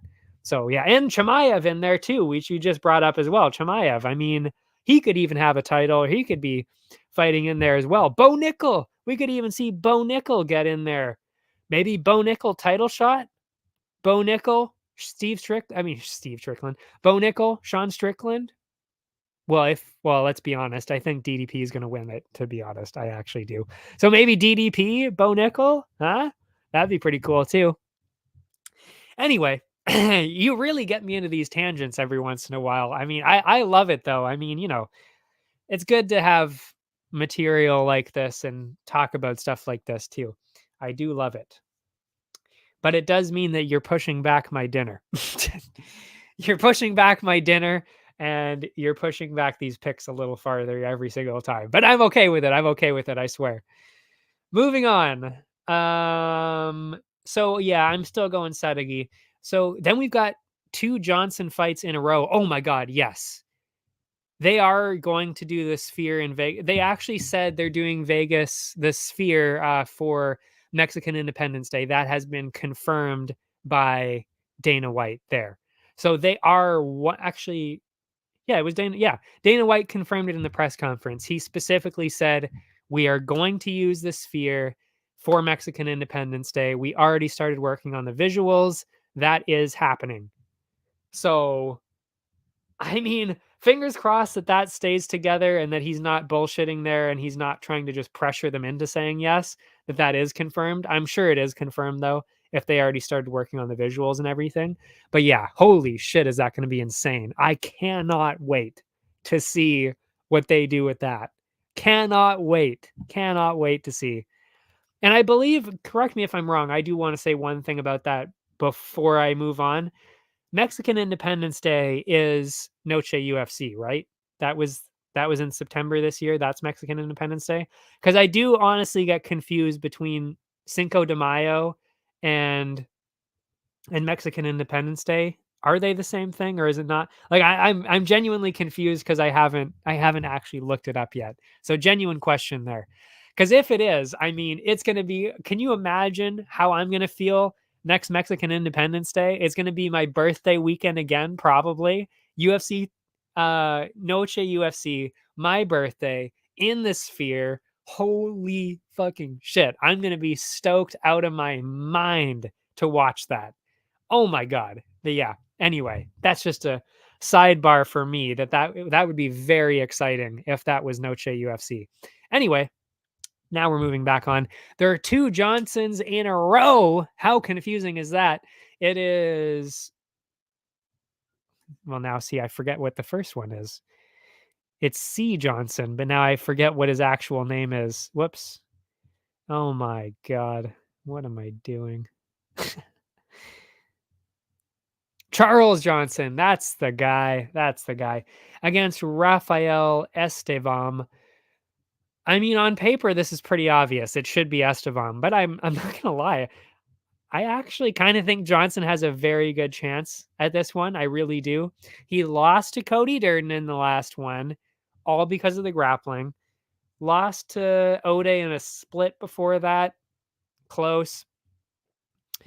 It says September 16th on a Monday, so probably September 14th for the fight. All right. So that kind of sucks. Because then it's like my birthday's on the 18th. So I mean, it would still kind of be my birthday because my birthday would be on the Wednesday, I guess. So it's still the card before my birthday, I guess. So it still counts. Yeah. All right. I'll take it. I'll take it. Anyway, Estevam on the other side. The reason why I think Johnson has a chance at this is because Estevam has only fought on the Contender Series. He is undefeated, but he fought on the Contender Series. Second round finish wasn't really that crazy. And that was September of 2022. So he hasn't fought in a long time either. Was scheduled to fight twice in the UFC though, canceled both times. Again, I don't actually I wonder if I can look up. Oh, Candelario got injured. Okay. So it wasn't his fault. Oh, and then he botched the weight cut. Estevan botched weight cut this year in May. Interesting. Very, very interesting. But yeah, this is a really iffy one for me. And because it is iffy, I feel like I have to go with Johnson, even though it's close. On Tapology, I'll probably end up going with Estevam just because he's undefeated. But for the bets, Johnson is at plus 115. His style is really like he's got a huge cardio base. He's always super active. He's got the experience. He's fought much better people. I think he's got a chance to win this. So I'll give him a shot at plus 115. I'll give it a go. And if you go towards the other odds, I wonder if they have the over under, if I can even find this. They switched the order of the fights too. So now on all these betting sites, everything is just completely out of whack all over the place. Very hard to find things. But yeah, no, they don't have any odds for that yet, sadly. But I will probably be I would assume they're going to favor the over 2.5 because they have so many decisions. I'll take the under. I'll take the under in that case. And that brings us to the second Johnson, which is Now I forget his name. Is it Jose Johnson? I believe it's Jose Johnson. Now get me back to Tapology here. Jose Johnson and Chad Anheliger. I believe we will see the wretched Canadian curse continue in this fight. I mean, he's way older. He hasn't really beaten anybody that's that good at all. I mean, Johnson got absolutely dominated. He was the guy that actually got twisted a couple months ago by Damone Blackshear, if you saw that one. He was the guy that got twisted. So, I mean, eh, I don't really want to pick somebody that got twisted because that is very difficult to land. So, you know that they're probably not that good at grappling. Iffy. But he did win on the Contender Series before that over somebody that was pretty good. And Helliger, obviously on his way down, he's 12-6. He's also 36 years old. I can't imagine that he's going to win this. So I just think based on activity alone, like striking activity, that Jose Johnson should win this. I would assume it's just going to be a decision. Decision win for Jose Johnson. That's what I'm expecting. Very strange fight, though. So I will be going with Jose Johnson by decision. Johnson and Johnson. Yep. Damn right. Johnson and Johnson for me. And then I might be balancing it out with Anheliger just based on where the odds turn out. It's really tough to tell right now because Jose Johnson's at minus 200.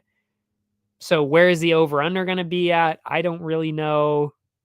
We'll see. Again, when it's not a pay-per-view, these betting sites are really chillax with their getting their odds out on time. So I don't really have a whole lot for you in terms of the prop bets, just really the money line stuff.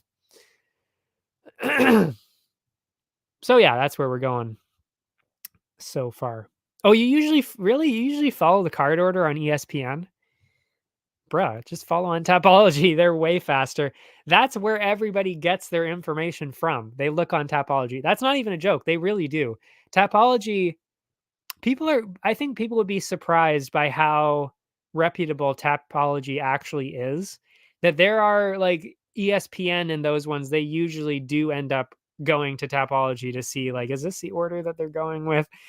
Sometimes ESPN comes out with it first, but usually it's like word of mouth from ESPN that then goes to Tapology, and then ESPN releases it online. So it's kind of a weird back and forth, I think, that ends up happening. But yeah. And one of them, and it actually, a good reason why I'm saying this is because there is an unconfirmed rumor of a fight on this card. I don't know if you knew that. I don't know if you've been on Tapology in the last, I believe, 24 hours or so. There is a fight on this card that may or may not be happening. You don't normally see that on Tapology where it outright says unconfirmed rumor. And that is, well, it's actually not what we're going to talk about next, but we'll get into it. I do have a prediction for that one too. We'll get into that. Oh, you have not? Okay. But yeah. Next one up, Jonathan Pierce and Joanderson Brito.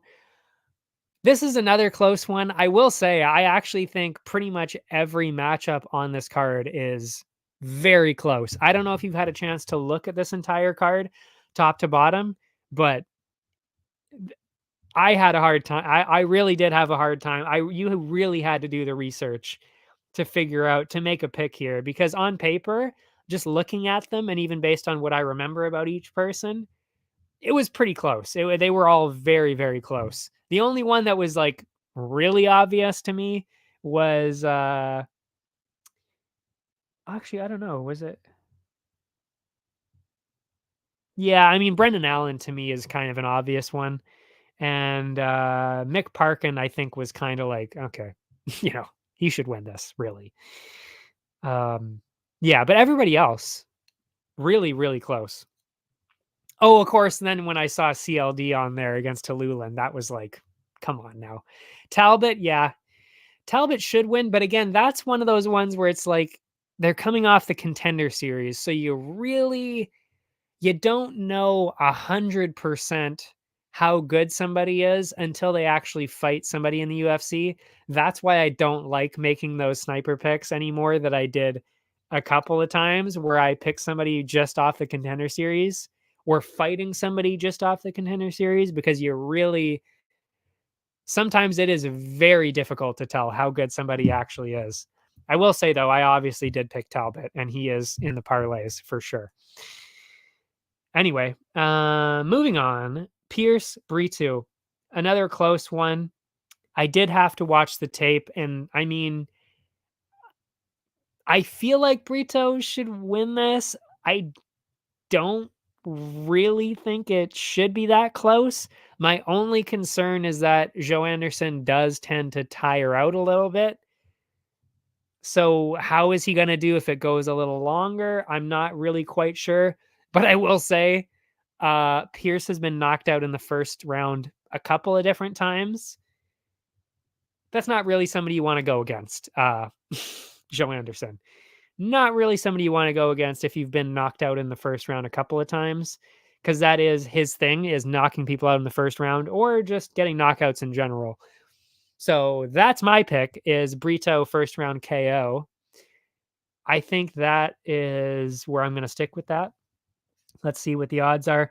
Brito plus 100 right now. So obviously that is where I'm going with plus 100 and the dog. And I'm actually going to write that down because he might actually be my pick for top dog of the week at plus 100. That's a pretty great price for him. 100. Keeping it 100. Yeah, I like that. Because I do think that Ann Helliger. Oh, yeah, no, Ann Helliger is the dog there. Johnson, right? Johnson and Sadeghi. Those were the only two dogs, the other two dogs that I picked here. And I definitely think Brito has a much better chance. So, yeah, I think he'll probably be top dog. We'll get into that as the card goes on here, but I think that's where I'll stand. And then I'll probably end up taking something like an over 1.5, maybe over 2.5. And then that's where, that's where it'll end up. But we'll see. Again, don't know until the odds come out. By the way, actually, no, I already told you about because I actually don't know what you ended up seeing, but basically the profit for the last card ended up being 2.28 total. So I did end up getting the money. And then of course the Instagram. I actually got more money, more profit on Instagram than on the entire card if you do like just count everything up. I did better on Instagram. And I usually do actually. That's why I like having those specific ones posted, because I do really well with those. Really well. Makes me look a lot better. But I mean, I guess really the rest of it is just testing things out anyway. Oh, that was the one thing that you definitely didn't hear. I will definitely be sticking with this system because ever since I went back to it a couple weeks ago, it's been working really well. Because 2 weeks ago, I got, was it like 6.5 units of profit? Last week went down 2 units, but it was, like I said, the most unlucky week I think I've ever had, with multiple pullouts and draws and weird results on the card. So that was -2. And then, of course, profit on this one. So I think this system works very, very well. And I will keep up with this system for the foreseeable future because it definitely has been working out well, balancing it out like that, 2 bets per matchup, and then nothing in the negative money range, except for of course, the sniper pick. That's basically the system in a nutshell right there. And I will keep that up. This next one used to be my sniper pick, and then I switched it. I switched him to the B because CLD is just so good. Mick Parkin going against Caio Machado. This kind of falls into the Canadian curse category. Caio Machado fights in Battlefield Fight League. That is the one that I've been watching each BFL card I have seen for the last 2 years. So I have seen Caio Machado fight in BFL, I believe twice. And then of course I saw him fight on the Contender Series. He's not good. He is really not good. I did not think he was good in BFL. I thought he was going to lose there. I definitely thought he was going to lose in the Contender Series. And then he fought somebody who Didn't even seem to want to be there. I forget the output. Oh yeah, the output after the first round. I'm not even joking. Look it up. Oh yeah, you can't look it up. You don't have Fight Pass. But if you happen to ever get Fight Pass, if you look at the stats there for Kyle Machado and the other guy, it was like 60 strikes to 1 after the first round for Machado, because the other guy just was not fighting. He was not even fighting. Literally just standing there getting hit. So it was like, well, this guy sucks. So yeah. And on the other side, Mick Parkin, very, very, very good heavyweight, completely undefeated, pro and amateur. That's not very common, especially at heavyweight.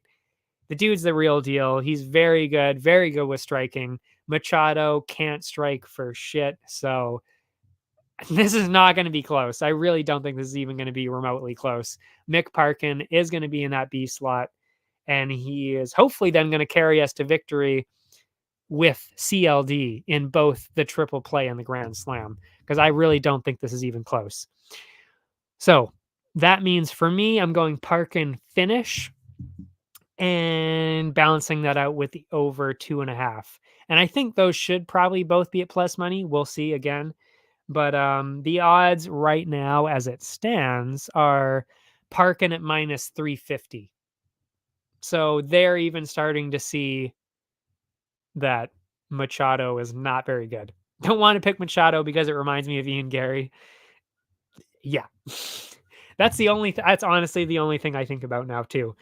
Because, and it just bugs me, honest. I don't even know why it bugs me so much that his name is Ian Machado Gary. I guess because I just like the name Ian Gary so much better. It's shorter. It sounds better. And then you just fucked it up by throwing Ian Machado Gary in there. I just hate that he did that. Even though as a person and outside of the fighting, I totally respect that. Taking your wife's name, that is very cool. I love that. I love the equality of that. I truly do like that. But in terms of fighting, should have just kept your name Ian Gary. I mean, for fuck's sake. Or at least they could just say Ian Gary all the time, just because it's a lot easier. Anyway, random side note, I should say there. But yeah. Anyway. Where are we at here? Machado. What is the next fight? The ladies, Lucy Pudilova and Eileen Perez. This is another very, very close one. And they both have the same style. They really do. They both kind of like to grapple, push people into the fence and grapple them a bit. They both kind of use their size and strength. They both don't really strike a whole lot. So this is going to be very close, probably not all that entertaining. And yeah, so for bets, that usually means I go with the underdog. And to be honest, I was actually leaning towards the underdog in this matchup anyway. That's Pudilova. Decision style, 100%. Yeah, I am picking, well, actually, if I wanted to balance it out, I would probably go Pudilova and then Perez by decision, exactly because of that. We'll see. We'll see if there is even a second bet. We'll see. Because as it stands, I am picking Pudilova, the underdog. I do think it's just really close. But also, Pudilova has the experience. She's had like 5 or 6 UFC fights, even though she got cut once. We'll forget that. And Perez is a little smaller. Had troubles with Egger with her grappling. Pudilova, I think, is probably just as good with the grappling. She's also taller, so she's hard to take down. So I'm just imagining that Pudilova's size, experience, style will be a little bit better. But again, very, very close. So yeah, I'll just take the dog. I will take Pudilova. Moving on, we've got the final prelim of the night. This is another close one. Seriously, like there were so many close ones in a row that were really hard for me to pick. This was another one. Nicholas Mota, Trey Ogden. I will say I didn't think this was going to be a close one for me because I don't think Mota's very good. Ever since he debuted, I was like, this guy's not going to last long. He's not very good. Especially when he got, I mean, you knocked out by Jim Miller. Good knockout in Cameron Van Camp, but Cameron Van Camp also isn't very good. And then he got knocked out by Manuel Torres in with one of the most brutal knockouts of the year. It might actually be one of the knockouts of the year, top 5 at least. It was that spinning elbow. Oh, actually, no, I don't even know if it was a spinning elbow, but Manuel Torres landed the elbow and Mota just literally stiff as a board, falls straight down to the side, right along the cage there. And they open the door and his face is like almost like out of the cage. I mean, the dude, like, fuck, he was like literally asleep, like full on asleep. One of the craziest elbows I've ever seen. So, yeah, he was on the receiving end of that. Not great. So I thought it was going to be an obvious pick with Ogden. Not going to lie, he's not really that impressive either. He lost to Bahamondes in the last one, barely struck at all in that. I mean, it looked kind of weird. It's not really, I don't know. I don't even really know what to say about Ogden. He's just not, he just doesn't do much. He just doesn't do much. I don't know. It's not exciting and he doesn't get a whole lot of pace going. Lost to, he actually beat Zellhuber only because he somehow had a higher pace than Zellhuber. How he managed to do that, I have no idea. But yeah. And then split decision loss to Jordan Levitt, who we will also be seeing on the card. That is actually, shockingly, you might be shocked to hear this. Levitt and who's Levitt fighting? Whoever it is, Levitt and the guy who Levitt's fighting that I can't remember off the top of my head right now might actually be the most exciting fight of the night. Chase Hooper. Very excited to watch that, truly, because they're both only really grapple, and they're both very good at grappling, and they're really awkward to watch. So I just think this is going to be like a weird, fun, awkward fight to watch, and I'm here for it. I am here for it. I will say though, this is no joke. I have gotten every single fight right for Jordan Levitt. Every single fight on Tapology I've gotten right for Jordan Levitt, but I have gotten every single fight wrong for Chase Hooper. So that's like 5 wrong for Chase Hooper and like 3 or 4 right for Jordan Levitt. So one of these streaks has got to go. I'm either gonna break my winning streak or break my losing streak. One of these streaks has got to go. But yeah, it's a very strange one for me specifically as well. But we'll get into that later. This fight, though, Mota, Ogden, you kind of have to go with Ogden, I feel like. Because, I mean, at least he got a win over Daniel Zellhuber. That's at least a half-decent win. He could have maybe beaten Bahamondes if he had a higher pace. So he could have beaten that one. He could have won that one. Split decision, Jordan Levitt, And Mota, I'm just not seeing anything. I'm really not seeing anything at all. So I guess I'll go Ogden. That's my long way of saying I've settled on Ogden. The odds right now are Ogden at plus 110. So he is the dog, shockingly. I don't even know what they're expecting. Really, I don't think they know either. They're probably just like, Mota has a knockout. We'll give it to him. We'll give the favorite to him. I'm glad you think that fight will be the best too. Because there's really not, let's be real, this is not one of the best cards that has been offered recently.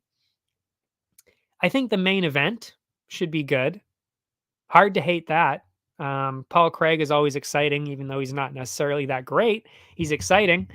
Matthews and Morales, I think that's a pretty exciting fight too, the co-main. But yeah, I'm just really intrigued by that Levitt and Hooper one. Other than that, yeah, there's not a whole lot going on this card. Oh, now we've got the first fight on the main card, and this is the one I was talking about that is the unconfirmed rumor. Don't know if this fight is happening or not, but it is on Tapology. It is listed there. It's the first fight of the main card. But again, it is an unconfirmed rumor. So we don't know if this fight's happening or not, but I'll run with it as if it is. So that is Uroš Medic. Excited already? And Miktibek Orolbai from the Contender Series. Actually, no, he wasn't on the Contender Series. He was in LFA. That's right. I did watch it. Oh, I think the main event will be meh. Either a subpar performance from Allen or Paul Craig being stupid. Well, I agree with you on the Paul Craig being stupid. I would be more leaning towards that's what's going to happen, but we'll see. I see what you mean though, but I think just because Craig is so chaotic and Allen has been pretty aggressive recently, I think we could actually see some good action there. But I totally understand totally understand what you're saying. If this was 3 fights ago, Brandon Allen, 100% would agree. I would not even really care about this fight at all. But since Allen started to get more aggressive and get finishes and stuff like that, it could be good. It could be good. Depends which version of both guys show up, I guess. But yeah, Uroš Medic, Miktibek Orolbai. That is the unconfirmed rumor. And to be honest, this could be fight of the night. If it happens, this could be fight of the night, truly. Because they are both very good strikers and very aggressive and powerful as well. And very technical. So this is going to be a great stand-up fight if this happens. I really hope this fight happens and opens up the main card because this would be a great way to do that. Uroš Medic knocked out Matthew Semmelsberger in the last one, which is crazy impressive. Did not think that was going to happen. I thought Semmelsberger was going to win that one for sure. Did not. And he also knocked out Omar Morales, which is a big deal before that, but did lose to Jalen Turner before that, got submitted. Fair enough. The Tarantula is a dangerous guy, so I understand. Miktibek Orolbai, on the other hand, LFA only, has not fought anywhere near the UFC other than that LFA. Good question. Why would it not be confirmed? Just curious. You got me. I have no idea. I have seen that quite often, though, on Tapology, not on the UFC events. This is one of the only times I've ever seen it on a UFC event. I have seen it quite a bit outside because, that's Tapology hearing about things. And because it's just people volunteering to put stuff on there, they don't want to go around calling people and confirming is this happening, they don't really do that. They kind of just wait for people to tell them, and they go from there. So I think that's kind of what's happening here. They're not calling anybody to confirm. They've just heard from multiple sources that it's happening and then put it on Tapology that it's happening. I would imagine that that's why. I don't know though, because again, for it to happen in the UFC, very, very rare. Very, very rare to see that on Tapology. At least, especially the week of. If you look on Tapology, like a card for February or January even, you'll probably see that. You'll probably see a couple of those. But yeah, not usually the week of. Anyway, and by the way, this just popped up. This just popped up a couple of days ago because when I was looking at this card on, I think even Saturday, it wasn't there. Or actually, Sunday even, it wasn't there. This fight was not there. So this literally just happened in the last few days. So we'll see. I really hope it happens, though. Anyway, if you do have Fight Pass, though, if there's anybody else watching this, I actually do suggest watching Orolbai and Hayward Charles. This was his last fight, and it was 2 weeks ago. 3 weeks ago, actually. He just fought 3 weeks ago, Orolbai. It was a wild fight to watch. I'm not going to lie, because this Hayward Charles guy is wild. He's got this huge afro like this, really only looking for grappling, can't strike for shit. So he gets clocked multiple times by Orolbai. The striking on Orolbai, by the way, very, very crisp, very accurate. But then you see his hair just flying around Charles with the afro and everything. But the grappling of Charles, though, wow. I mean, he was They were rolling around. It was super entertaining to watch. And then eventually at the end of the fight, Orobai gets one of the nastiest uppercut KOs I have ever seen. Just they were clinching along the fence, and Orobai just goes wham right up there, face, boom, down, straight on the canvas, knocked out cold. No joke, for probably like 20, 30 seconds straight. Like they had already done the replays, they did everything already, and he was still face down on the canvas. Like that is how crazy powerful Orobai is and the technique there. But yeah, wild fight to watch. Loved it. Loved every second of it. Yeah, that's Orobai right there. So he obviously has the power and the skill, but on the other side, Medic is pretty good too. He's also got a lot of power and technique. The timing worries me a little bit for Orobai because, of course, like I said, he did fight 3 weeks ago. That is pretty recent. Didn't really get hit a whole lot, but still. Medic was supposed to be fighting Johnny Parsons, actually. That is another reason why it hasn't been confirmed, I guess, is because as of Sunday, Medic was supposed to be fighting Johnny Parsons. That was canceled because of Parsons dropping out. So now they're looking at Orobai, which I guess is why it's still on Tapology, is like, oh, they're making something happen for Medic here because of that late cancellation. And I guess that's why it's not confirmed either. Anyway, so I'm 50-50 on this. I mean, I believe I ended up putting down Medic for the actual pick on Tapology because he was training for the fight. He's got the technique as well as the power. They both do, but he was training for the fight. He's got the experience in the UFC. I'll go with him and on Tapology, but I'm just picking whoever the dog is in the bet.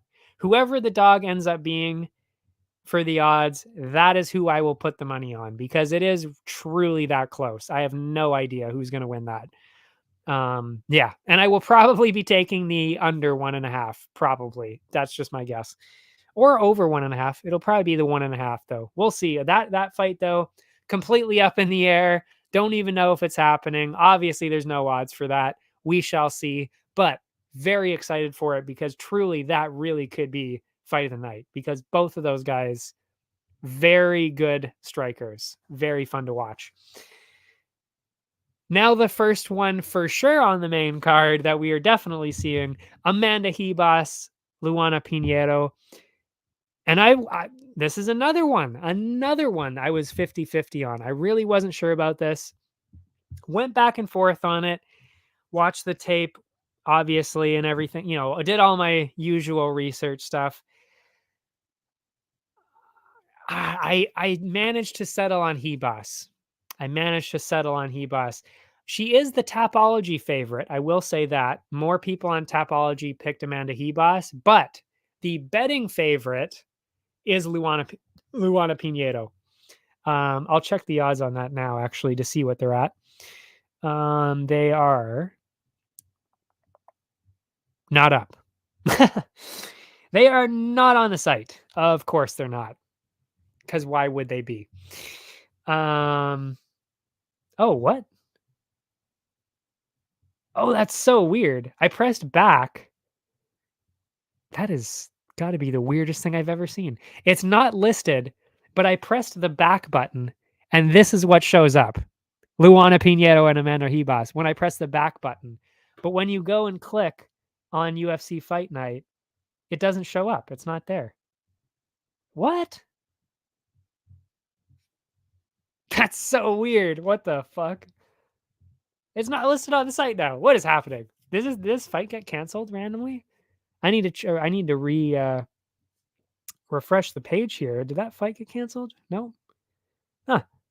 That is so weird. That is really, really weird. Anyway, they don't have the odds on Betway, but for some reason when I press the back button, they've got their pictures on the Betway site. They just don't have the odds. I have no fucking idea. I've never seen that one before. That's a new one. Anyway, from what I remember when I did have the odds yesterday, Ribas was the underdog. But I ended up picking her because of the size. Yes, she lost to Macy Barber brutally. I mean, holy shit, is Macy Barber a real contender now, surprisingly.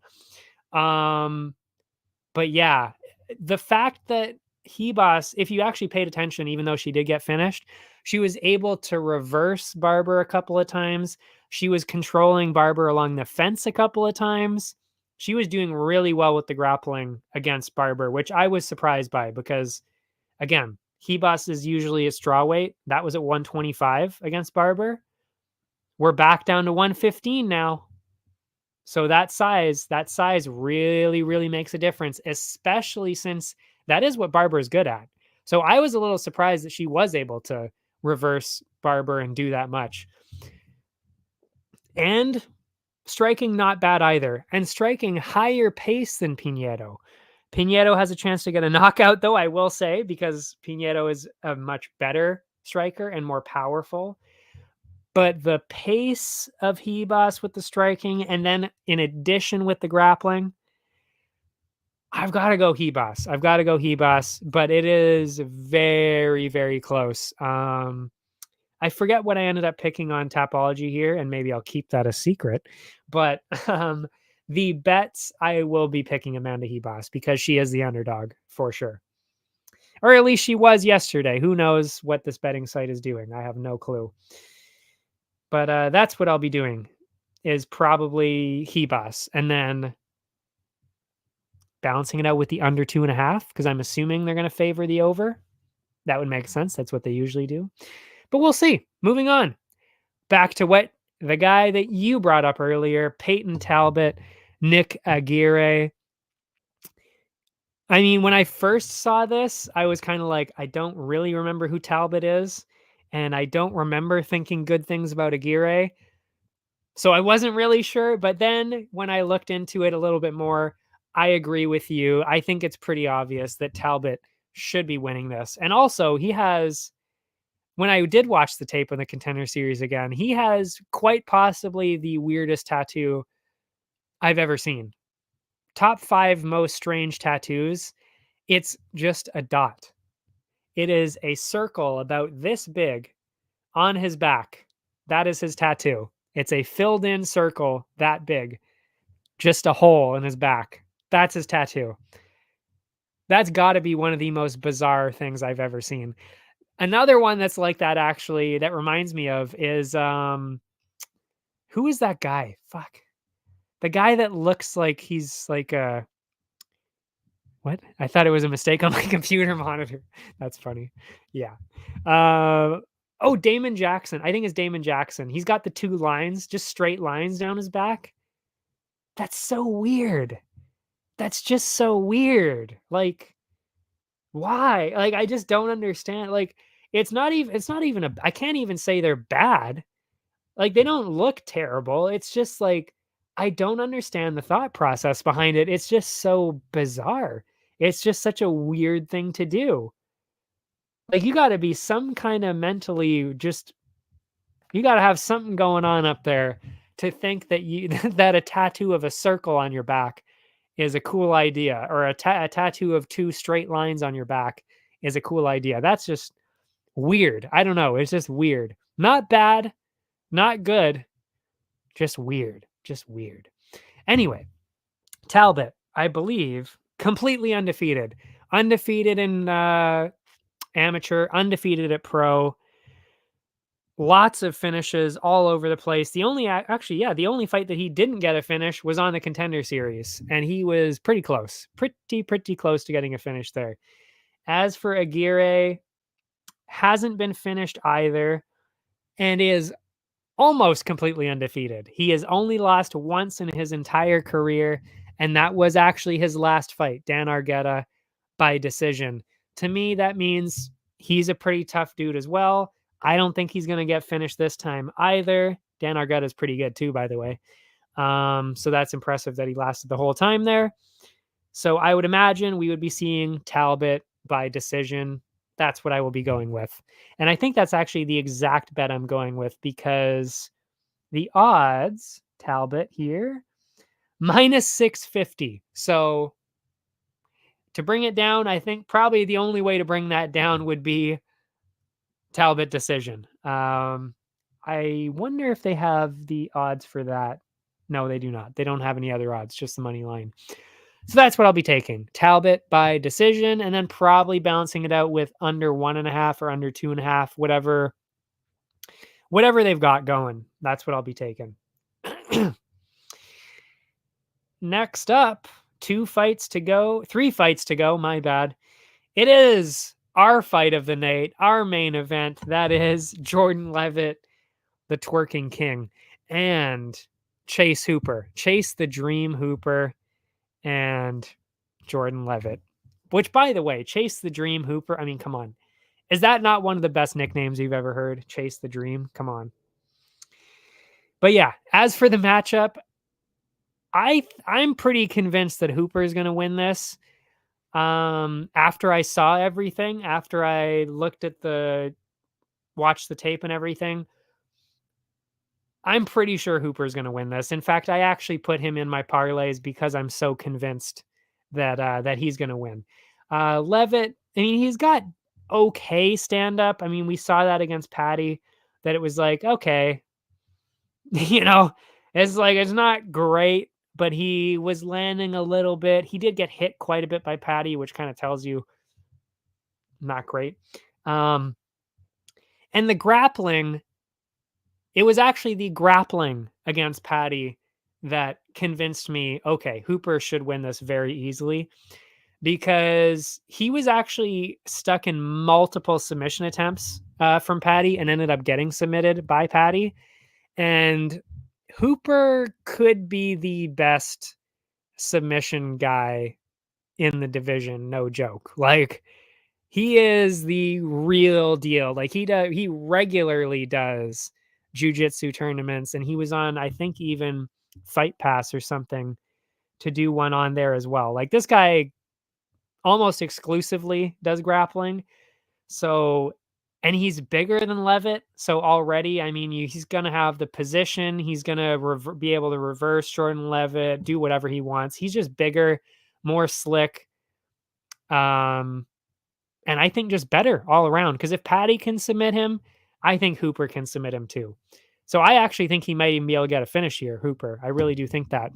And even if it's not on the submission, I actually think, could we even see Hooper KO? Could we see Hooper get a knockout in this one? Because, I mean, he's got power. I mean, he was kind of beating the shit out of the last guy. That was Victor Martinez. Oh, wait, not Victor Martinez. That was for Leavitt here. Who did Hooper fight last time? Nick Fiore. He landed a lot of strikes on Fiore. He almost got a knockout in that fight. So maybe we could even see Hooper by TKO. I could see that. So Hooper finish is what I'm going for. I really, really think this is Hooper's time to shine. But yeah, Ben Askren's son against the twerking guy. Literally, yes. Yes. Very entertaining. And I really do think this is going to be so fun to watch, because they're just not good at stand-up, which is also kind of funny to watch sometimes. Even though I do think, like I said, I do think Hooper is getting a lot better. And this is his real weight class now. But yeah, anyway, all that aside, that is all to say Hooper is the pick. Hooper is the pick, and I will probably be putting down Hooper by finish. And then balancing it out with over 2.5, possibly. And he will be in my parlays as well. Almost done. 2 more to go. The next one, Jake Matthews and is it Omar Morales? What is his name? What is this guy's name? What is the guy's name? Michael Morales. That's what it is. Jake Matthews, Michael Morales. This is the only fight on the entire card that I have not watched tape for. It was literally like 3:30 a.m. I was just like, nah, I'm pretty sure Morales is going to win this either way. I'm not going to watch the tape tonight. So I will now watch it tonight after this. I will watch the tape for this tonight. But I still think the pick is probably going to be pretty obvious. It's going to be Morales. I mean, he's undefeated, 15-0. Jake Matthews is 19-6, also pretty good. But I found The one thing that Jake Matthews does, because he is good, is he's really good against people that aren't necessarily that good. And then he completely falls apart and gets dominated by everybody else. So I think this is going to be one of those times where he gets kind of dominated and we see that difference. Probably a decision still, but because he's a really tough dude, Jake Matthews is very, very tough. So I'm thinking decision, and you got to go with Morales. So Morales decision is probably the pick that I will be going with. He's also minus 275 Morales. So I would imagine bringing it down with a decision would then be either plus money or maybe minus 150, minus something. Hopefully that makes it easier. And then we can balance it out with the under if we have to, or switch it up. Morales finish over 2.5. Either one of those, our standard system, the system that keeps on. I was trying to think of a rhyme. The system that has been working the last couple weeks. No rhyme. Don't have a rhyme for that. Then we've got the main event, Brendan Allen, Paul Craig from Scotland, which is also my background as well. I'm half Dutch, half Scottish Canadian, let's say. Minus 450 now for Brendan Allen. They're not liking Paul Craig's odds here, and I'm not going to lie, I'm not liking his odds either. I think Allen's going to win pretty easily, I would say. I don't know how, though. I truly have no idea. And that actually really more speaks to what you were saying before, which is I don't know who's going to show up here. I really don't. We're either going to see a Paul Craig that's really tough and is going to make it close, or we're going to see, oh my God, yes. I'm throwing that up. The system where you don't miss them. I mean, somebody needs to write that one down. That should be my motto right there. That should be one of my mottos. That's incredible. Thank you for that. The system where you don't miss them. I love it. I'm usually really good with those things too. You beat me this time. You got it. You got me. But yeah. Oh yeah. So we could either see a Craig that hangs on to go to a decision, and I still think he would lose, or we see a Craig that is going to get absolutely obliterated. And we could see that. We could see that too. We're going to see either one of those things, but I still pick Allen on both sides of it. I really don't think Craig has too much of a chance here. I think I'm probably leaning towards KO if I'm being real, because Craig has been knocked out. Actually, no. Did I go submission or what did I do? Hold on. Patience now. I did go KO. Because he's had a few KOs now. Craig gets hit a lot. He got knocked out by Walker pretty easily. Been knocked out before. I know Allen gets a lot of subs, but it seems a little bit weird. Allen did sub Muniz though, and that's a big deal because Muniz is also a BJJ world champion. So that's pretty impressive that he was submitting a BJJ world champion. So he could submit Craig, but I'd be pretty surprised if Craig got submitted. I'm not gonna. I would be a little bit surprised if Craig got submitted like that. So I think a knockout is a lot more likely. You get a TKO in there, a clean knockout either way. There's just more options with the KO. I think that's why I'm going with it, especially if Brendan Allen blitzes him like that and gets the KO like that. Yeah, you can't see it either. I'm assuming you're talking about the Paul Craig. Him submitting Paul Craig.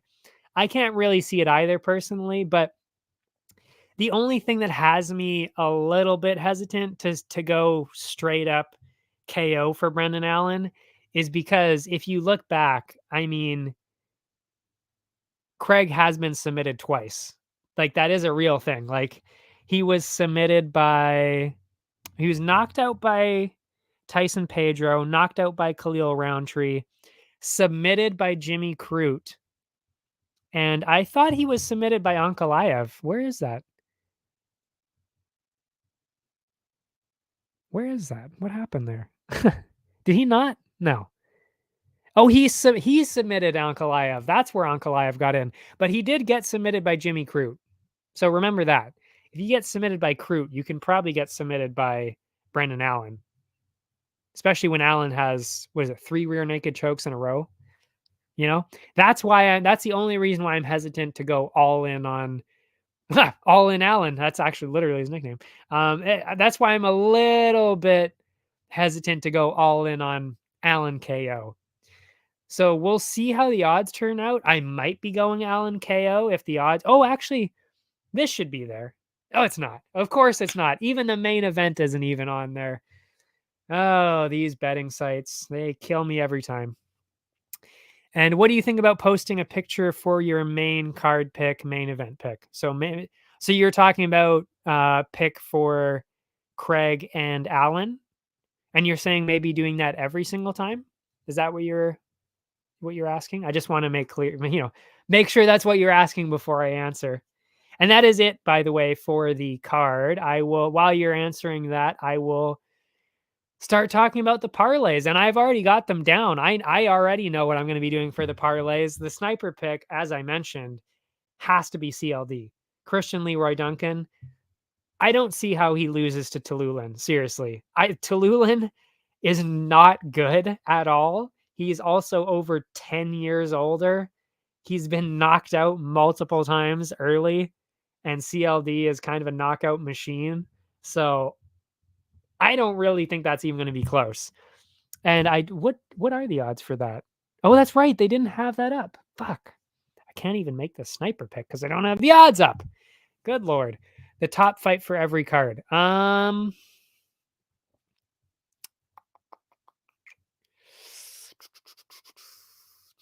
Maybe. You know what I could see doing? I think what might be fun, instead of doing the whole card like you have been doing, which, I mean, we stopped doing that because to be honest, I think it's just too much. I think it's too much work for you. You never said anything, but I think it's too much work for you to do the whole card like that. It's also a little small. They change a lot too, so it's, you got to change it throughout the week possibly. What do you think about even just doing not just the main event, but just the main card? So like just show the picks for the main card. Then everybody's picture will be a bit bigger. They can see it. And then it's like, oh, okay, these are the main card picks. What do you think about that? What do you think about doing that? Because now that you're talking about it, I'm thinking about that. This definitely was not an idea I had before. I literally just came up with this now. I want to hear your thoughts about that.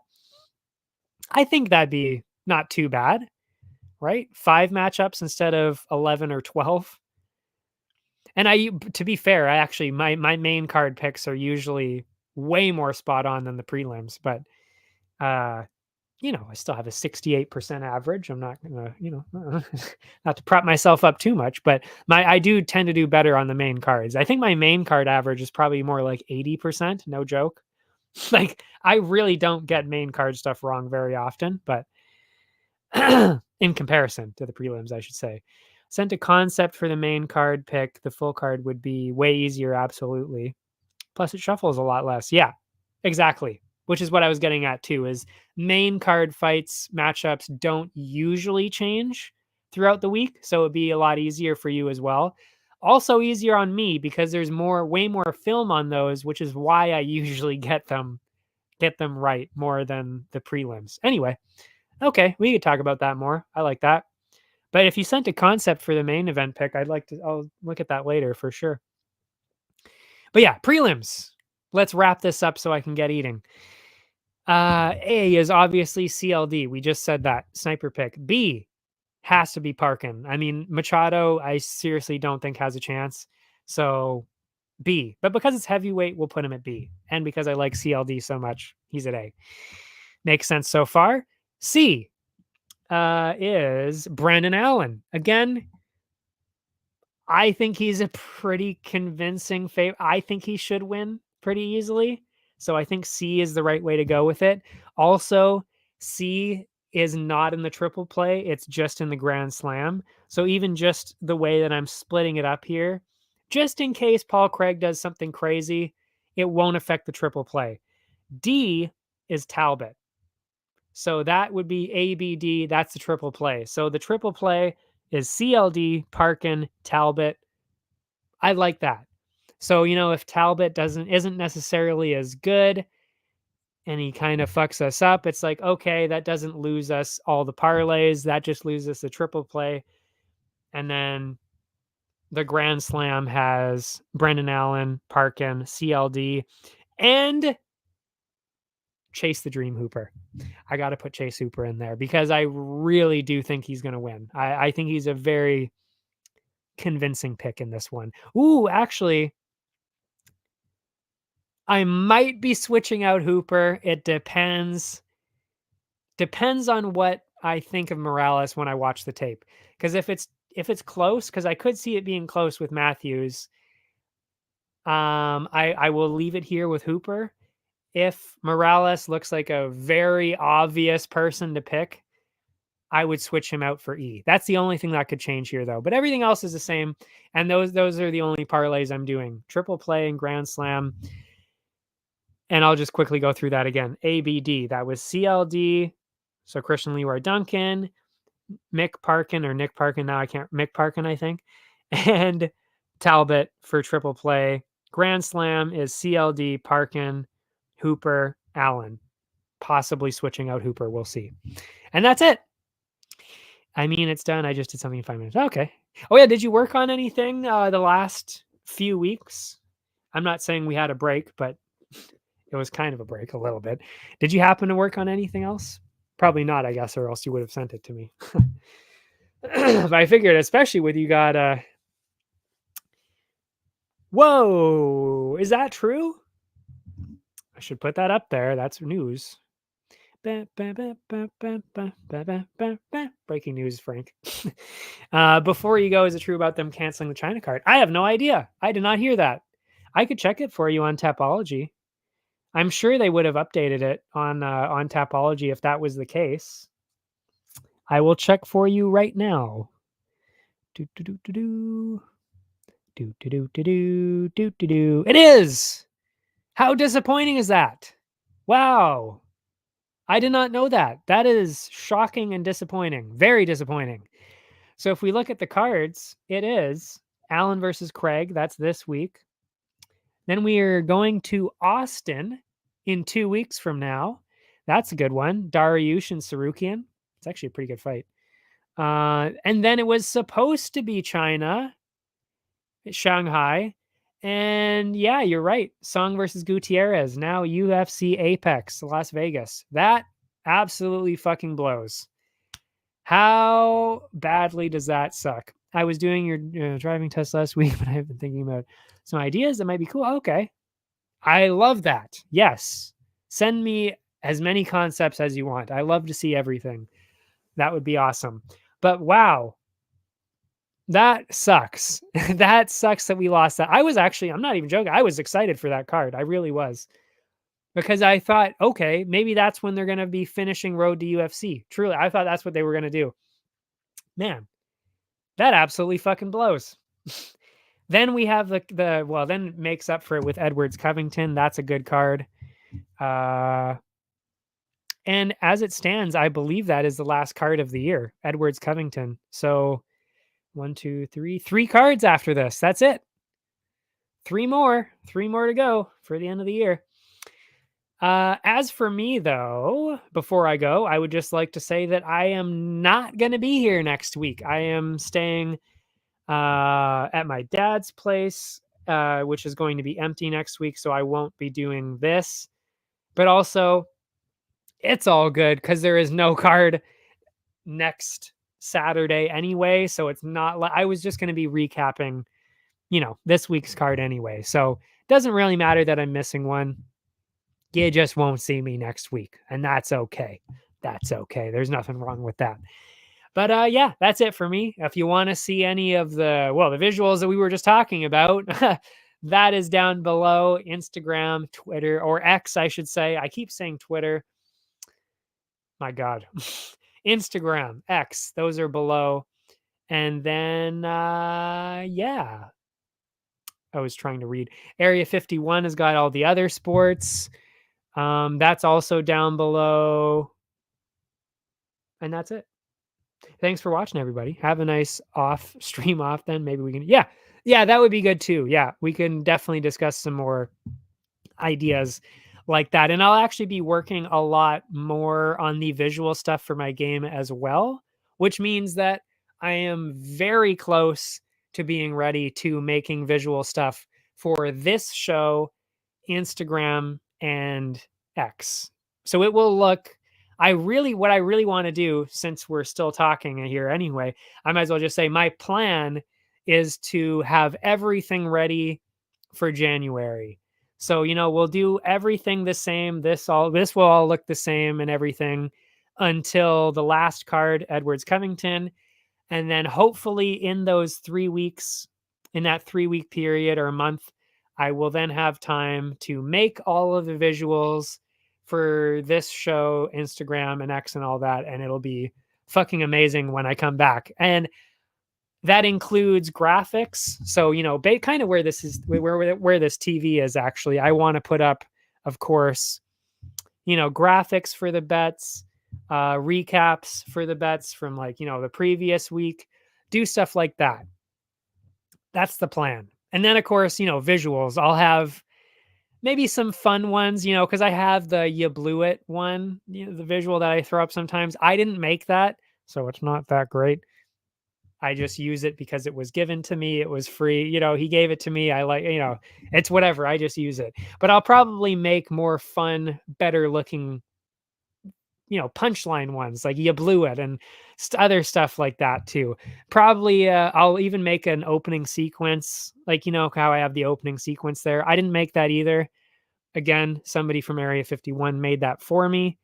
I will now make my own, which will be light years better. It is going to be insane, like so much better. So yeah, that is also the plan. I really do want to work on stuff like that. Will I have all that done by this first show in January? I have no idea, but at least if I can get a background going and then the stuff on socials going, and then hopefully even like the graphics just showing up here next to me, that's all I want. And then I can figure out, the intro, outro, that kind of stuff I can figure out later. But yeah. Oh, and then of course I'll be wearing a new outfit as well, because I've been wearing this shirt for literally since I started doing this 2 years ago. Haven't changed. I've washed the shirt, but I haven't changed the shirt. Oh, and then yeah, I mean, where you would come in is then hopefully you could help me figure out a way of getting that done every week, because I think you realize then it's like if I have to do graphics for my bets that are upcoming, like, like if I had to do graphics for this week, it's a lot. So I would need help with making the graphics for that. And same thing with recap. Actually, I'll probably do the recap ones just because I have all the math, all the numbers, the data. I have all that. So it'd probably just be easier for me to do that. But leading up, doing the picks for the bets and all that, yeah, we would need to probably figure something out like that. I'm not sure. And I don't know if I'll do it in like a PowerPoint kind of way, like I'll have a remote and just press things and it'll cycle through here, or if it'll be like actual graph, like visuals, like moving graphs, I could do that too, because I am able to do that. It's a lot of work to do that. So haven't set it up. So I'm not sure. Again, I don't know what the full plan is, but I'm expecting to flip everything around for January 1st. Oh yes. And then of course, like I said, new shirt, probably not going to wear the hat anymore. Maybe different sunglasses. We'll see. Yeah, exactly. I will teach you how to do it. If you want to get ahead of it, I would genuinely suggest that you start looking at tutorials for Blender. It's a 3D programming. It's a 3D program that does it does everything really 3D. It does animation, models, anything 3D it does. That's what I use. That's what everybody uses is Blender. If you figured out how to at least where everything is in Blender, like the layout, like where the tools are, how to use it, if you even just got the basics down for that, because it is very complex, I'm not going to lie, that would help a lot. Because then you'd at least know, like, okay, this is where the things are. I know what he's talking about and all of that. If not, though, I mean, it's cool. I'm good at teaching people things. I can easily walk you through it anyway. But yeah, if you want to get a head start, that's what I'll be using, Blender. Yeah. Anyway, that's it for me. I'm starving. Let's get the fuck out of here. Thanks for watching, everybody. I will see you not next week, but the week after that. See you next time.